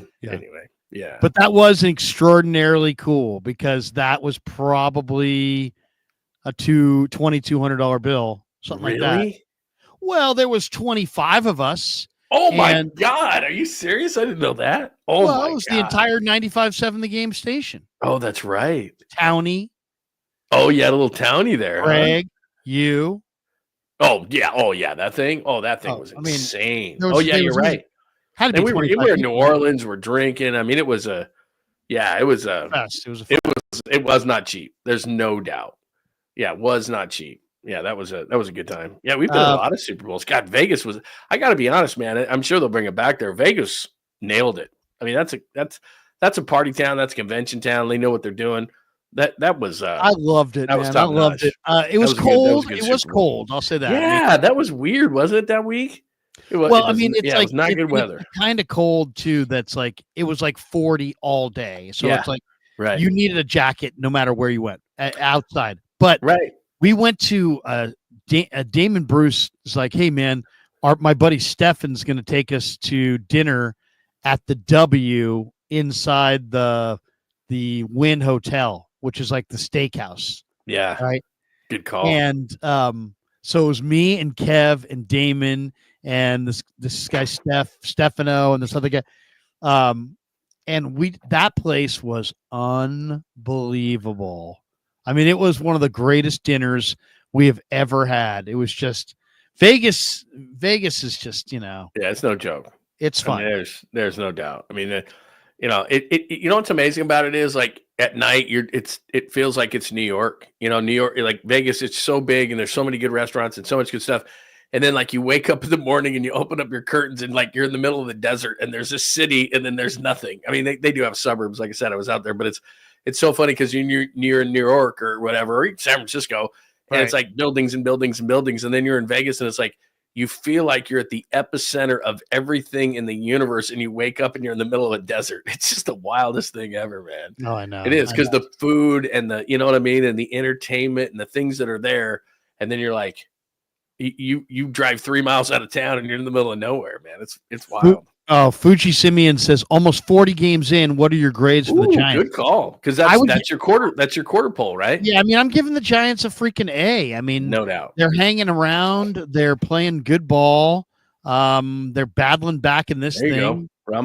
Ramos with a rip there in the 8th. So I mean, it's they're in a really tough division.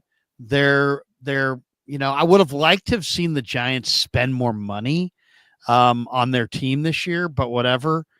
As far as the team themselves, I like what I'm seeing. They're fighting. They're playing good ball. The rotation's pretty solid. The bullpen's really, really talented. You've got some nice surprise players in the lineup. I like it. I mean, I still would like to see them get one more really dangerous 3, 4, 5 bat and maybe one more front end starter that could start in a short series. But if you could get those two pieces, and the Giants, for the first time in years, there's been a lot of years where we could talk about trading for stuff, but they had nothing to trade. Now they actually have assets in the minor leagues, thanks to Farhan, sadly, that they could trade. So they have the wherewithal to add the pieces that they need to get to October. And I would treat this year the way Sabian treated 97, the way Al Rosen treated 93, or 87, I should say. Be aggressive. If I'm the general manager, if I'm Buster, if I'm Manasian, I'm going to see if I can be aggressive and add a couple of pieces, because you don't know when you're going to be there. They're trying to reestablish the Giants' kind of standard and the level they play at, and kind of define this new regime. There is no better way to define a new regime than to make it to October. Yeah, and my thought is, and first of all, Lamont Wade Jr. is up with Ramos at first base, and they're down 3-1, 2-0 count. If Ramos hits a home run, or excuse me, if Wade Jr. hits a home run here, I'll chug an entire beer. If he ties the game, dude, what are you looking for? 94 down the pipe. And that's Wade's problem.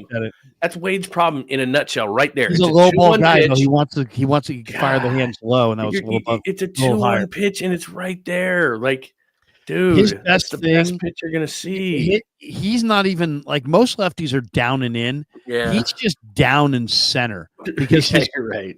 If you can put it low and across the plate, this guy will golf it out. So if he does.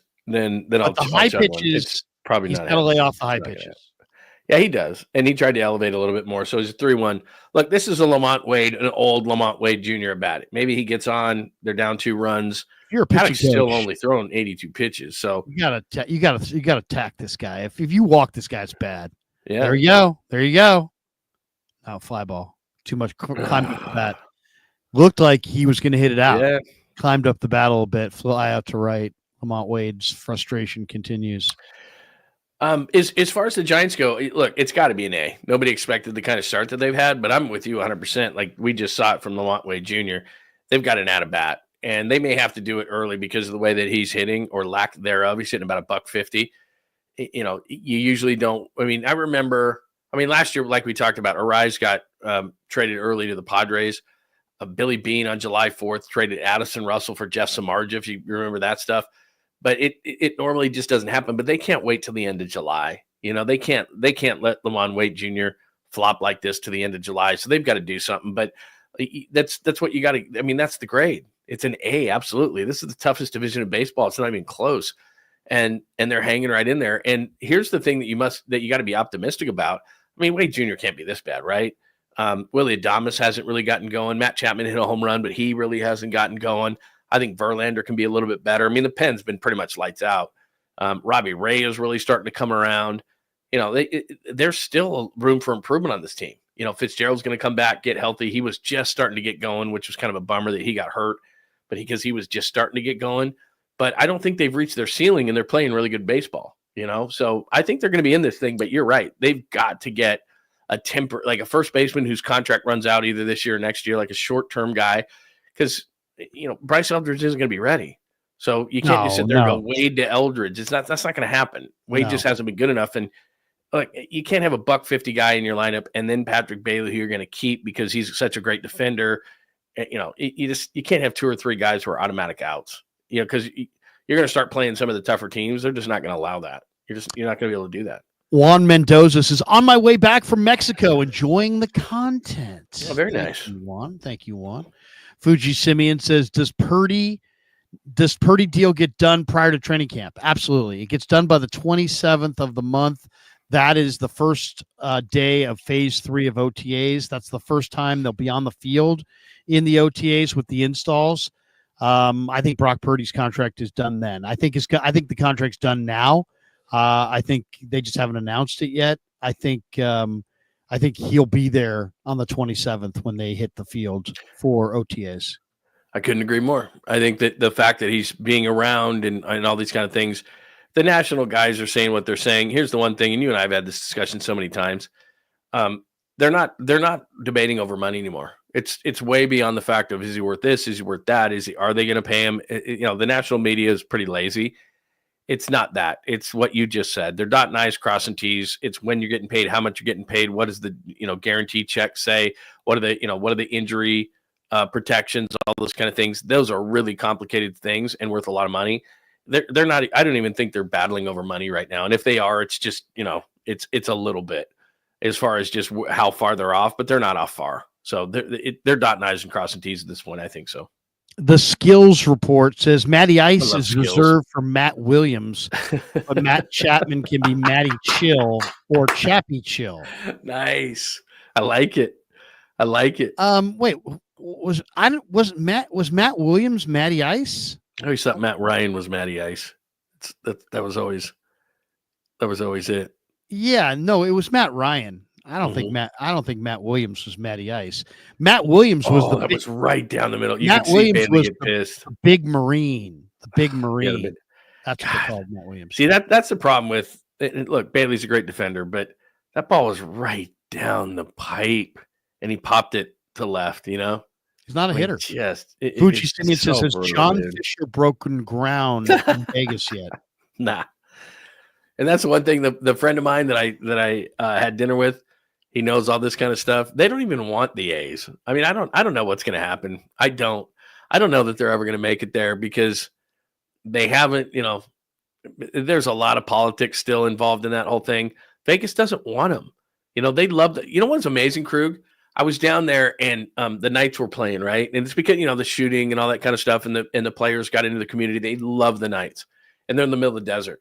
So I'm sitting there and I'm at a bar. I'm at a sports bar and I go, hey, man, the Warriors are playing. And I go, could you put the Warriors playoff game on? Right. And the guy put like a corner set for me at the bar and all the rest of them were Knights. So like the Vegas Knights game, they love the Vegas Knights. They're not really into the Raiders yet. I don't know what the A's are going to do. There's 162 games and you got to put 81. You're going to put people in there in 81 in a city in which there's so much to do. Do you think that guys are going to, people in general are going to walk into an A's? Hey, I'm in the entertainment capital of the world, but let me go see the A's play. I don't see it working, man. It would have to be an amazing stadium. Yeah. Yeah, that's what I mean. That's what Vegas is, right? Like I got like the Sphere, like I got to see that stadium, right? Like, do you think that's what John Fisher's going to do?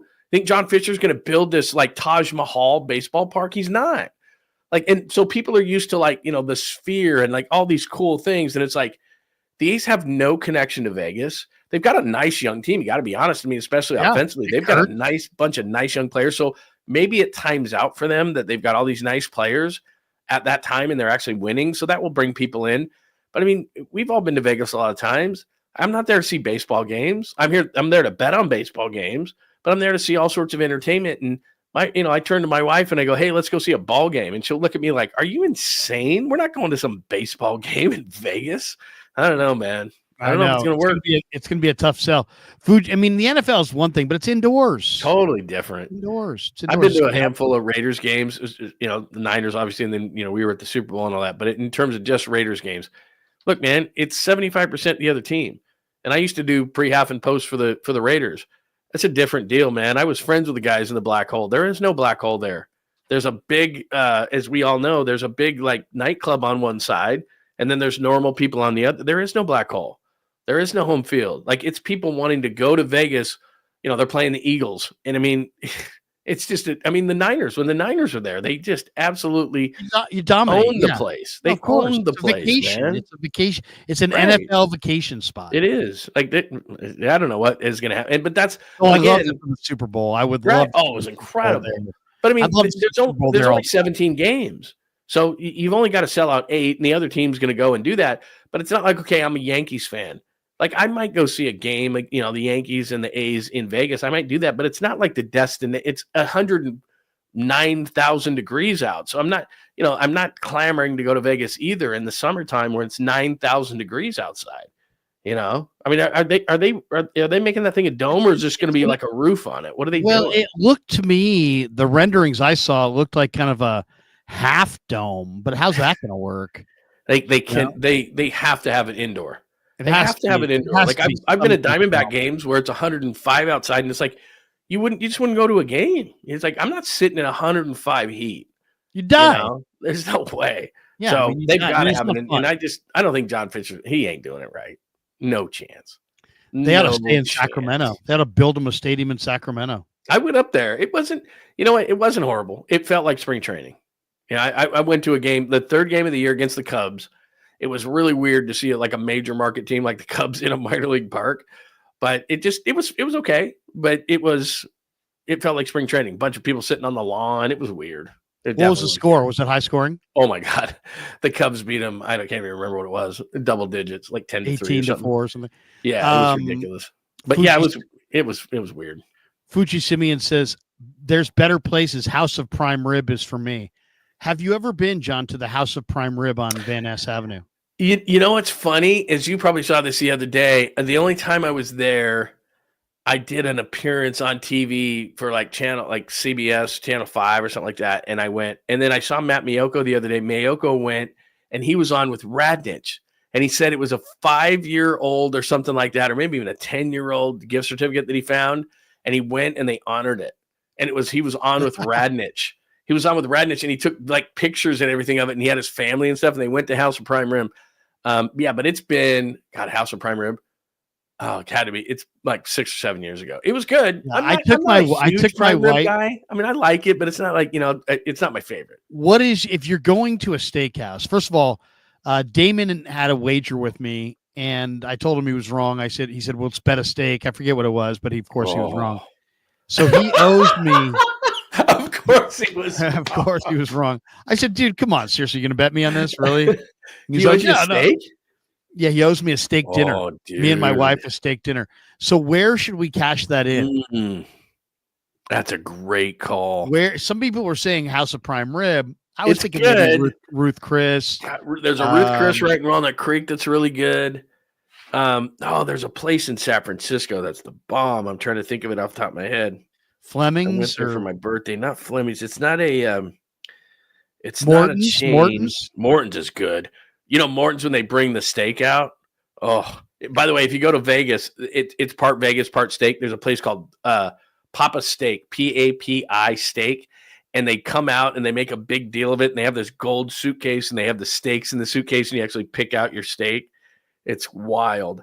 Hold on, Steakhouse San Francisco. I got it. My wife and I went there. My wife lived in the city for like 14 years, and she takes me to this steakhouse every for my birthday, and I gotta remember it. Let me see here. What do we got? Okay, What's still your cut? 3-1 and If you're 8. going to a steakhouse, what's your Good cut? call. I like a filet. I mean, a New York is Really? nice, but it could be iffy. But a filet is always good.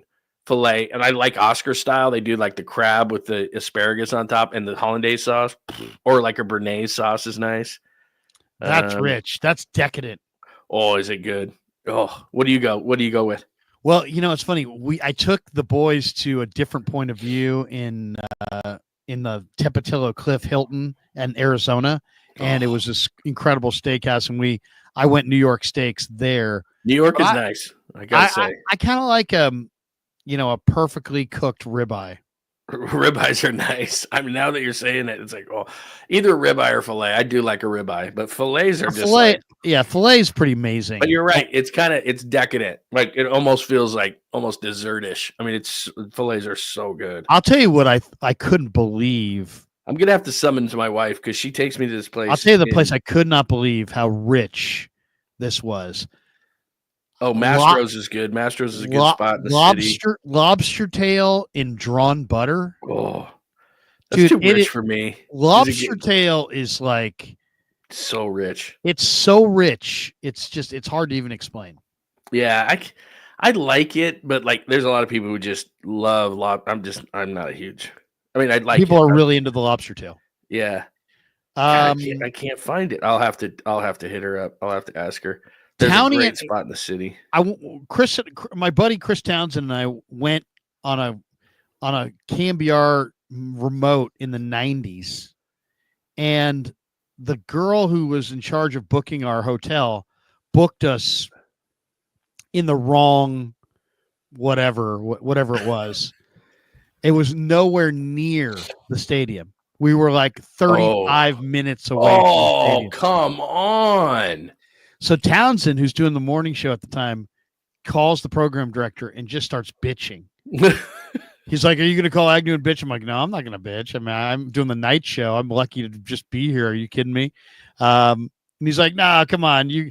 So I go, "No, dude, you're doing the morning show. You call." Yeah, you got to do it. So he calls Agnew and he goes, "Hey, we're supposed to be staying right across the street at the blah blah blah, and we're at a Sheridan in Green Valley or something. We're way the hell out of it. I forget what something Valley, way far away. It was like 40 minutes." And Agnew goes, fuck. He's like, all right, look. By the way, people who don't know him, you're nailing it. You're just nailing it. Yeah, it's awesome. He's like, fuck. He's like, all right. Here's the deal. He's like, put Kruger on. So then I get on the phone and I'm like, Bob. He's like, this is the deal, Kruger. She booked you in the wrong spot. I don't want to hear any bitching about it. Go get go out to a nice steakhouse, send me the bill, and we'll just forget that she made this mistake. And I'm like, all right, no problem, Bob. He's like, have a good night. I'm like, all right. That was the good old days of radio, right? Where they'd say, hey, we'll buy you a nice steak tonight to make up for it. Like nowadays, it's like, me, I think it was Cyrus.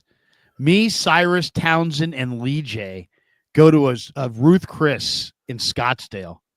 And they're like, I know the one you meet. Yeah, I know. Like, yeah, would you guys like any sides? We're like, yeah, we want all of them.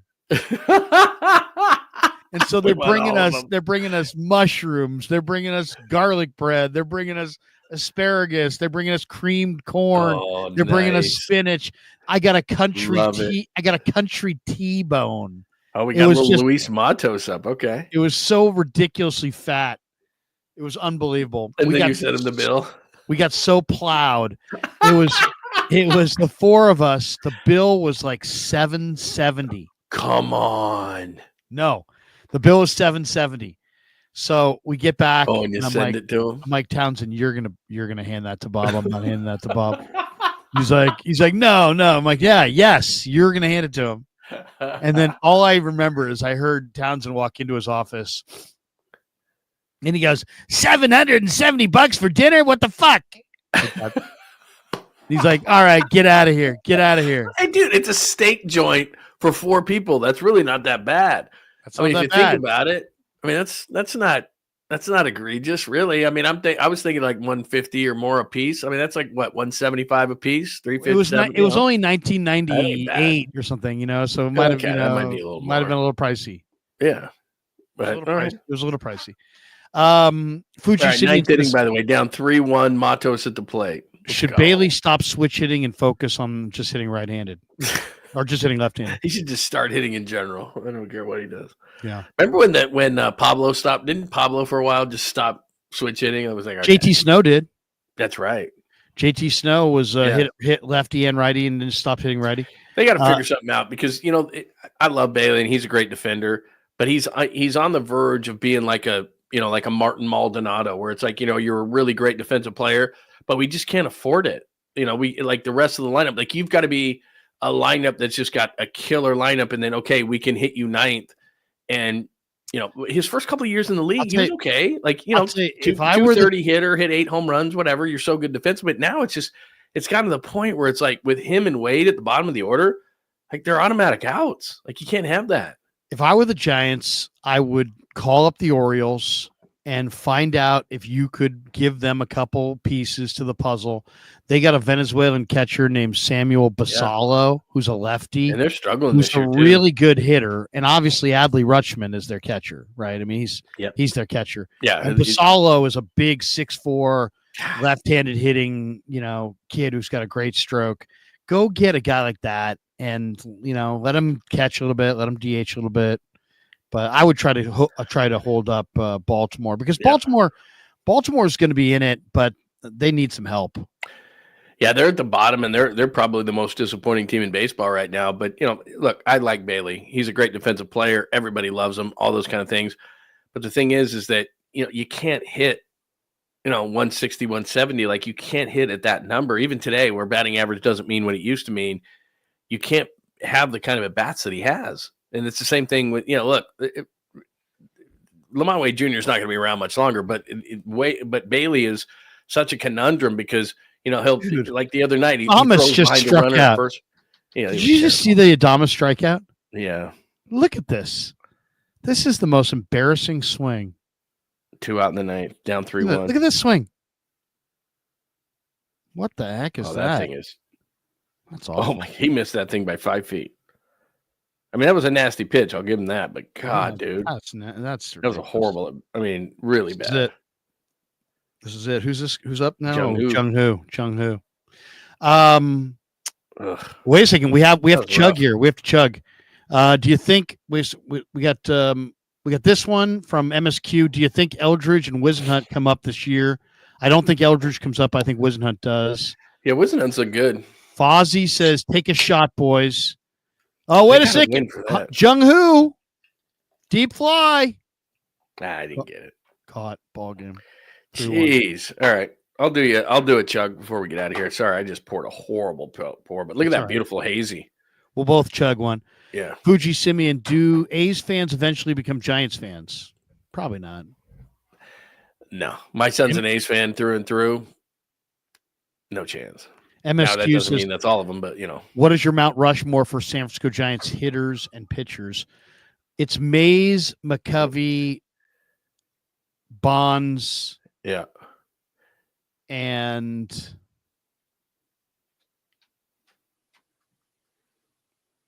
well, that's a tough one, the last one. Spada? Probably Melhot. Yeah, there you go. I mean, seriously, for hitters, that much the hitter Mount Rushmore for the Giants would rival any. I mean, I know the Yankees would probably have the best one. It's Cepeda versus Melot, right? Okay. But I mean, it'd be up there. I mean, think about that. Yeah, I mean, it's incredible. You're starting with Mays and Bonds. First of all, I don't know that there's a better 1-2. Period. You know what I mean? I mean, that's pretty good. That's pretty damn good. And there's been others. I mean, Cepeda's a Hall of Famer. That's a good call. Pitcher-wise, I would say Carl Hubble, Christy Mathewson. Ooh, wow. Look at that.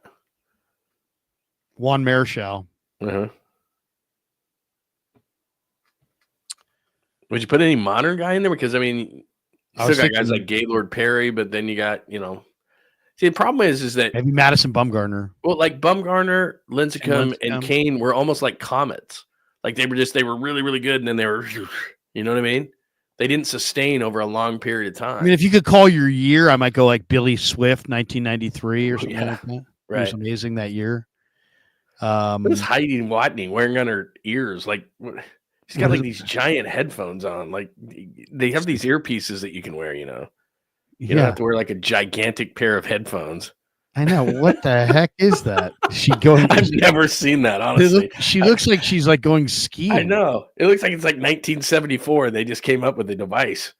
Like I mean, seriously, she's got a giant. It's not like it's that loud in Minnesota, man. Like there was like covering the entire side of her head. Seriously, it was like there was like 10,000 people there tonight. It's not like it was that loud.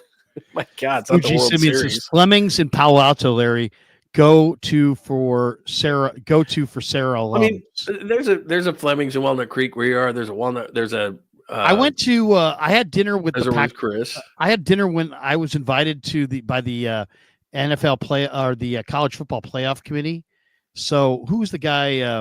The guy who was like the chairman of the committee, Bill Hancock. Oh, yeah. I went out to dinner with Bill Hancock at the in Palo Alto at some Sundance Steakhouse in Palo Alto.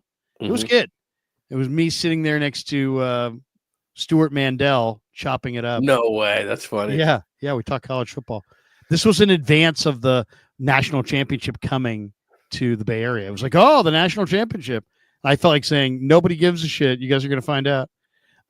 Fuji Simeon, you hear about the Red Sox turmoil with Devers? Well, yeah. Devers, they don't want to pull Devers off third, but he doesn't want to play first. That's the problem is the Giants needed first baseman. Devers told the Red Sox he doesn't want to play first base. Yeah. So that wouldn't really help a whole lot. That doesn't help. Because he's either a DH or a third baseman. By the way, if I'm the Red Sox, it's like, you know how much we're paying you? You're playing first base. I'm not asking you to play first base. You're playing first base. People are like, trade for Devers. This guy's like, Devers, hell no. But the whole point is he won't play first. Like he's told the Red Sox he won't play first. That's the whole point. So you trade for him and go, you're going to play first. He's going to go, no, I'm not. I play third or I DH. Do you want to, what's his contract? Over $300 million? Do you want a $300 million DH? Yeah. We got this one from Bebop Jones. Bone-in ribeye is the biz. All right, that's a good one. Here we go. That's not a bad one. This is our chug for the night. Well, they lose 3-1. I don't. What are we cheering to? We're not really cheering, but we did get quicker recovery for Steph. Well, now we had 20. Yeah, we had 21. We had a thing of. We said if we got 21 subs, that we would chug, and we're at 26. So we owe them. We'll give one final thought on the game as well as the Warriors coming up next. But here we go. Here's to you. Here's to you.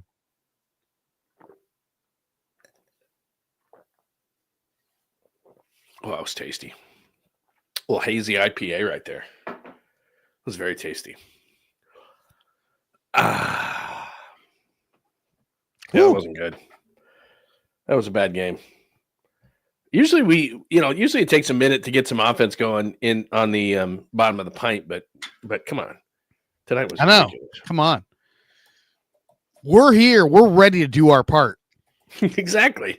We had beers ready and all sorts of stuff. Chug for the Pope from Chicago. That's amazing. There you go. So funny. Big White Sox fan. Oh my God. All right. Warriors, are they done? Does Steph come back in this series? Question, I say Steph does not come back in this series, and the Warriors are done. Yeah. They said today, I mean, there was hope that maybe they could be 2-2 and he could come back. But now they're saying, Sham said today that he's not going to come back at least until game 6. Hamstrings are different, man. It's not like his thumb or an ankle or a shoulder or something like that where it's like, okay, you can play with pain. It's just the thing grabs and you just don't know. And look, Steph's awesome. He's also 37. And if he's 23, he maybe comes back in this series, but he's 37. And we saw last night, like, it's a totally different ball game. I mean, I've never seen a game in which a team is so, I'm not going to say ill prepared, but Steve Kerr was like, it was the first game of the year. Like, let's just throw everything against the wall. They played 13 players in the first quarter. Like, they were just like, what can fit? What can fit? What can fit? It's like, let me get this straight, Steve Kerr. Love you, but you don't know this team well enough to know who could plug in. Like, you didn't have a plan. Like, if Steph Curry gets hurt, what do we do? If Draymond Green gets hurt, what do we do? If Jimmy Butler gets hurt, what do we do? Like, you don't have a plan. Like last night, the plan was like, let's just throw everybody against the wall. I got news for you. Don't need to see Moses Moody again. Don't need to see Pat Spencer again. Like, they didn't have any plan last night. And they had time to prepare. Like, the plan was, let's give away game 2 and throw everything against the wall and see who can play in the playoffs. I mean, that was wild. I don't know what the hell they were doing. Like, look, Kuminga without Curry, when there's an open, it's almost like a I don't know, like a job description, and the job description was, hey, we need a scorer. Well, Jonathan Kuminga can do that. Like, he can't grab rebounds, do the things that maybe could have gotten him on the floor before, but like, I know Kuminga can score. I know this is a series for TJD because of his length and athleticism against their bigs. Like, why was Pat Spencer on the floor? Why was Moses Moody on the floor? Haven't we seen Moses Moody enough in these playoffs? I like the guy, but Jesus, like, do I really have to give everybody a trial last night? I don't know, man. They gotta figure it out. They got to figure it out. They got to figure it out. There's no question. And right now they haven't figured it out. So, and Minnesota's got this, Edwards, and it just seems like Minnesota's going to win this series. Maybe I'm wrong, but it just seems that's the way it's going. Well, and Edwards hasn't even played well yet. I mean, really. He really hasn't even played well, and they haven't really. I wouldn't say that they've played great. I mean, I think Julius Randle played well last night, and I think the Warriors just made a lot of mistakes. I mean, it was like, oh my God, Steph is out.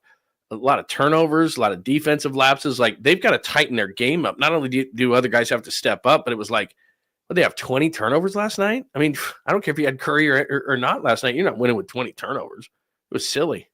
Can't turn it over that much and expect to win. Nah. How about the moves today? The Niners officially cut Drake Jackson, and they also signed a couple offensive tackles, a couple veteran offensive tackles. The Niners did not go offensive tackle in the draft, but they went today with Andre Dillard, the former Eagle, and Nicholas Petit-Frere, the former Ohio State Buckeye, was in Tennessee. What do you think? Drake Jackson cut, even though he's vowed that he was going to play this year, just like days ago. Didn't play at all last year. Played only 8 games in 23. Had a quad tendon and a knee injury and never could get back on the field. The Niners, by the way, I looked this up, in the 21, 22, and 23 drafts, the 49ers in those 3 drafts combined had 10 picks in the first 3 rounds. And what they have left from those 3 drafts, Jair Brown and Jake Moody. God. And I'm not a Jair Brown fan. I think that he's got to be the free safety, and his speed severely limits what he can do. And I'm not a Moody guy. And you were down there. I mean, Brant Boyer looks like the dictionary definition of what a special teams coach is and should look like and should talk like. But he said that John Weeks was going to be the difference in giving Moody confidence. I'm like, what? Did Tabor Pepper not snap the ball well? I mean, so you're telling me that Jake Moody, seconds before the kick, was thinking, this long snapper sucks ass. Like, I can't make this kick. This long snapper's terrible. Like, I get it, man. You're trying to give the kid confidence, but you're telling me that the long snapper was the problem and not Jake Moody? I don't know. I'd like to see him get a veteran. Like, I know they brought in the Lou Groza Award winner from Louisiana Lafayette or whatever. I stood next to him today. He's 250 pounds. Is he really? Yeah, he's a big boy. Oh my God. But like, I want him to bring in a real veteran that tells me that, you know what, like this job, we're not just handing you this job. Like, here's a veteran who's done it in this league. So get your act together. I like Brent Boyer, and I'm excited that he's here, and they needed to change special teams coaches. But the first thing I heard out of his mouth was, we brought in a 38-year-old long snapper because it's going to give Jake Moody confidence. I'm like, I don't remember Tabor Pepper screwing up many long snaps. That was Jake Moody, man. That was Moody's head. I don't get it. Yeah, I mean, there's got to be a very short leash for Jake Moody, a very, very short leash. Otherwise, you just can't do that. You just can't go down this road again. All right, that is going to do it for us. Thanks to Pig and a Pickle for being the title sponsor of the Krueg Show. Thanks to Sharp Corner Sports Cards and Collectibles. Johnny, is there anybody you want to thank on your way out the door? No, but just thanks for everybody. Make sure that you hit us up. I'll be back tomorrow morning early at John Lund Unleashed on YouTube. And I just like you, I do a bunch of Warriors post games. In fact, we should just hook up, man. Yeah. Got all these different people doing post game shows. We might as well just hook up the post game shows and I'll do them together. But all of us are jumping around doing that stuff. But anyway, tune in, John Lund Unleashed on YouTube. And Krueg, I always appreciate you, man. I look forward to these Fridays and hanging with people and drinking some beers and talking some Giants. It's always a good time. Well, Giants did not win tonight, so we're now 3-2 through 5 games. But I'm back tomorrow at 9 a.m. I'm going to do a little Niners stream tomorrow morning, looking back at the rookie minicamp with Jake Hutchinson. So Jake Hutchinson was there. I talked to him at what was it? One of the whatever it was right after the draft. Him and was it Dieter that did the draft thing? Yeah, they did draft. Those guys did a really nice job, man. I mean, that's a lot of work. So Jake is pretty knowledgeable. He'll be stopping by tomorrow, and then I'm going to watch my my kid, a little Northgate Los Lomas. Oh, nice baseball. Walnut Creek rivalry right there, right? Little doubleheader at Los Lomas. So I'm going to be over there supporting my guys. So I'm looking forward to that. So anyway, for John, I'm Larry. Have a great night, everybody.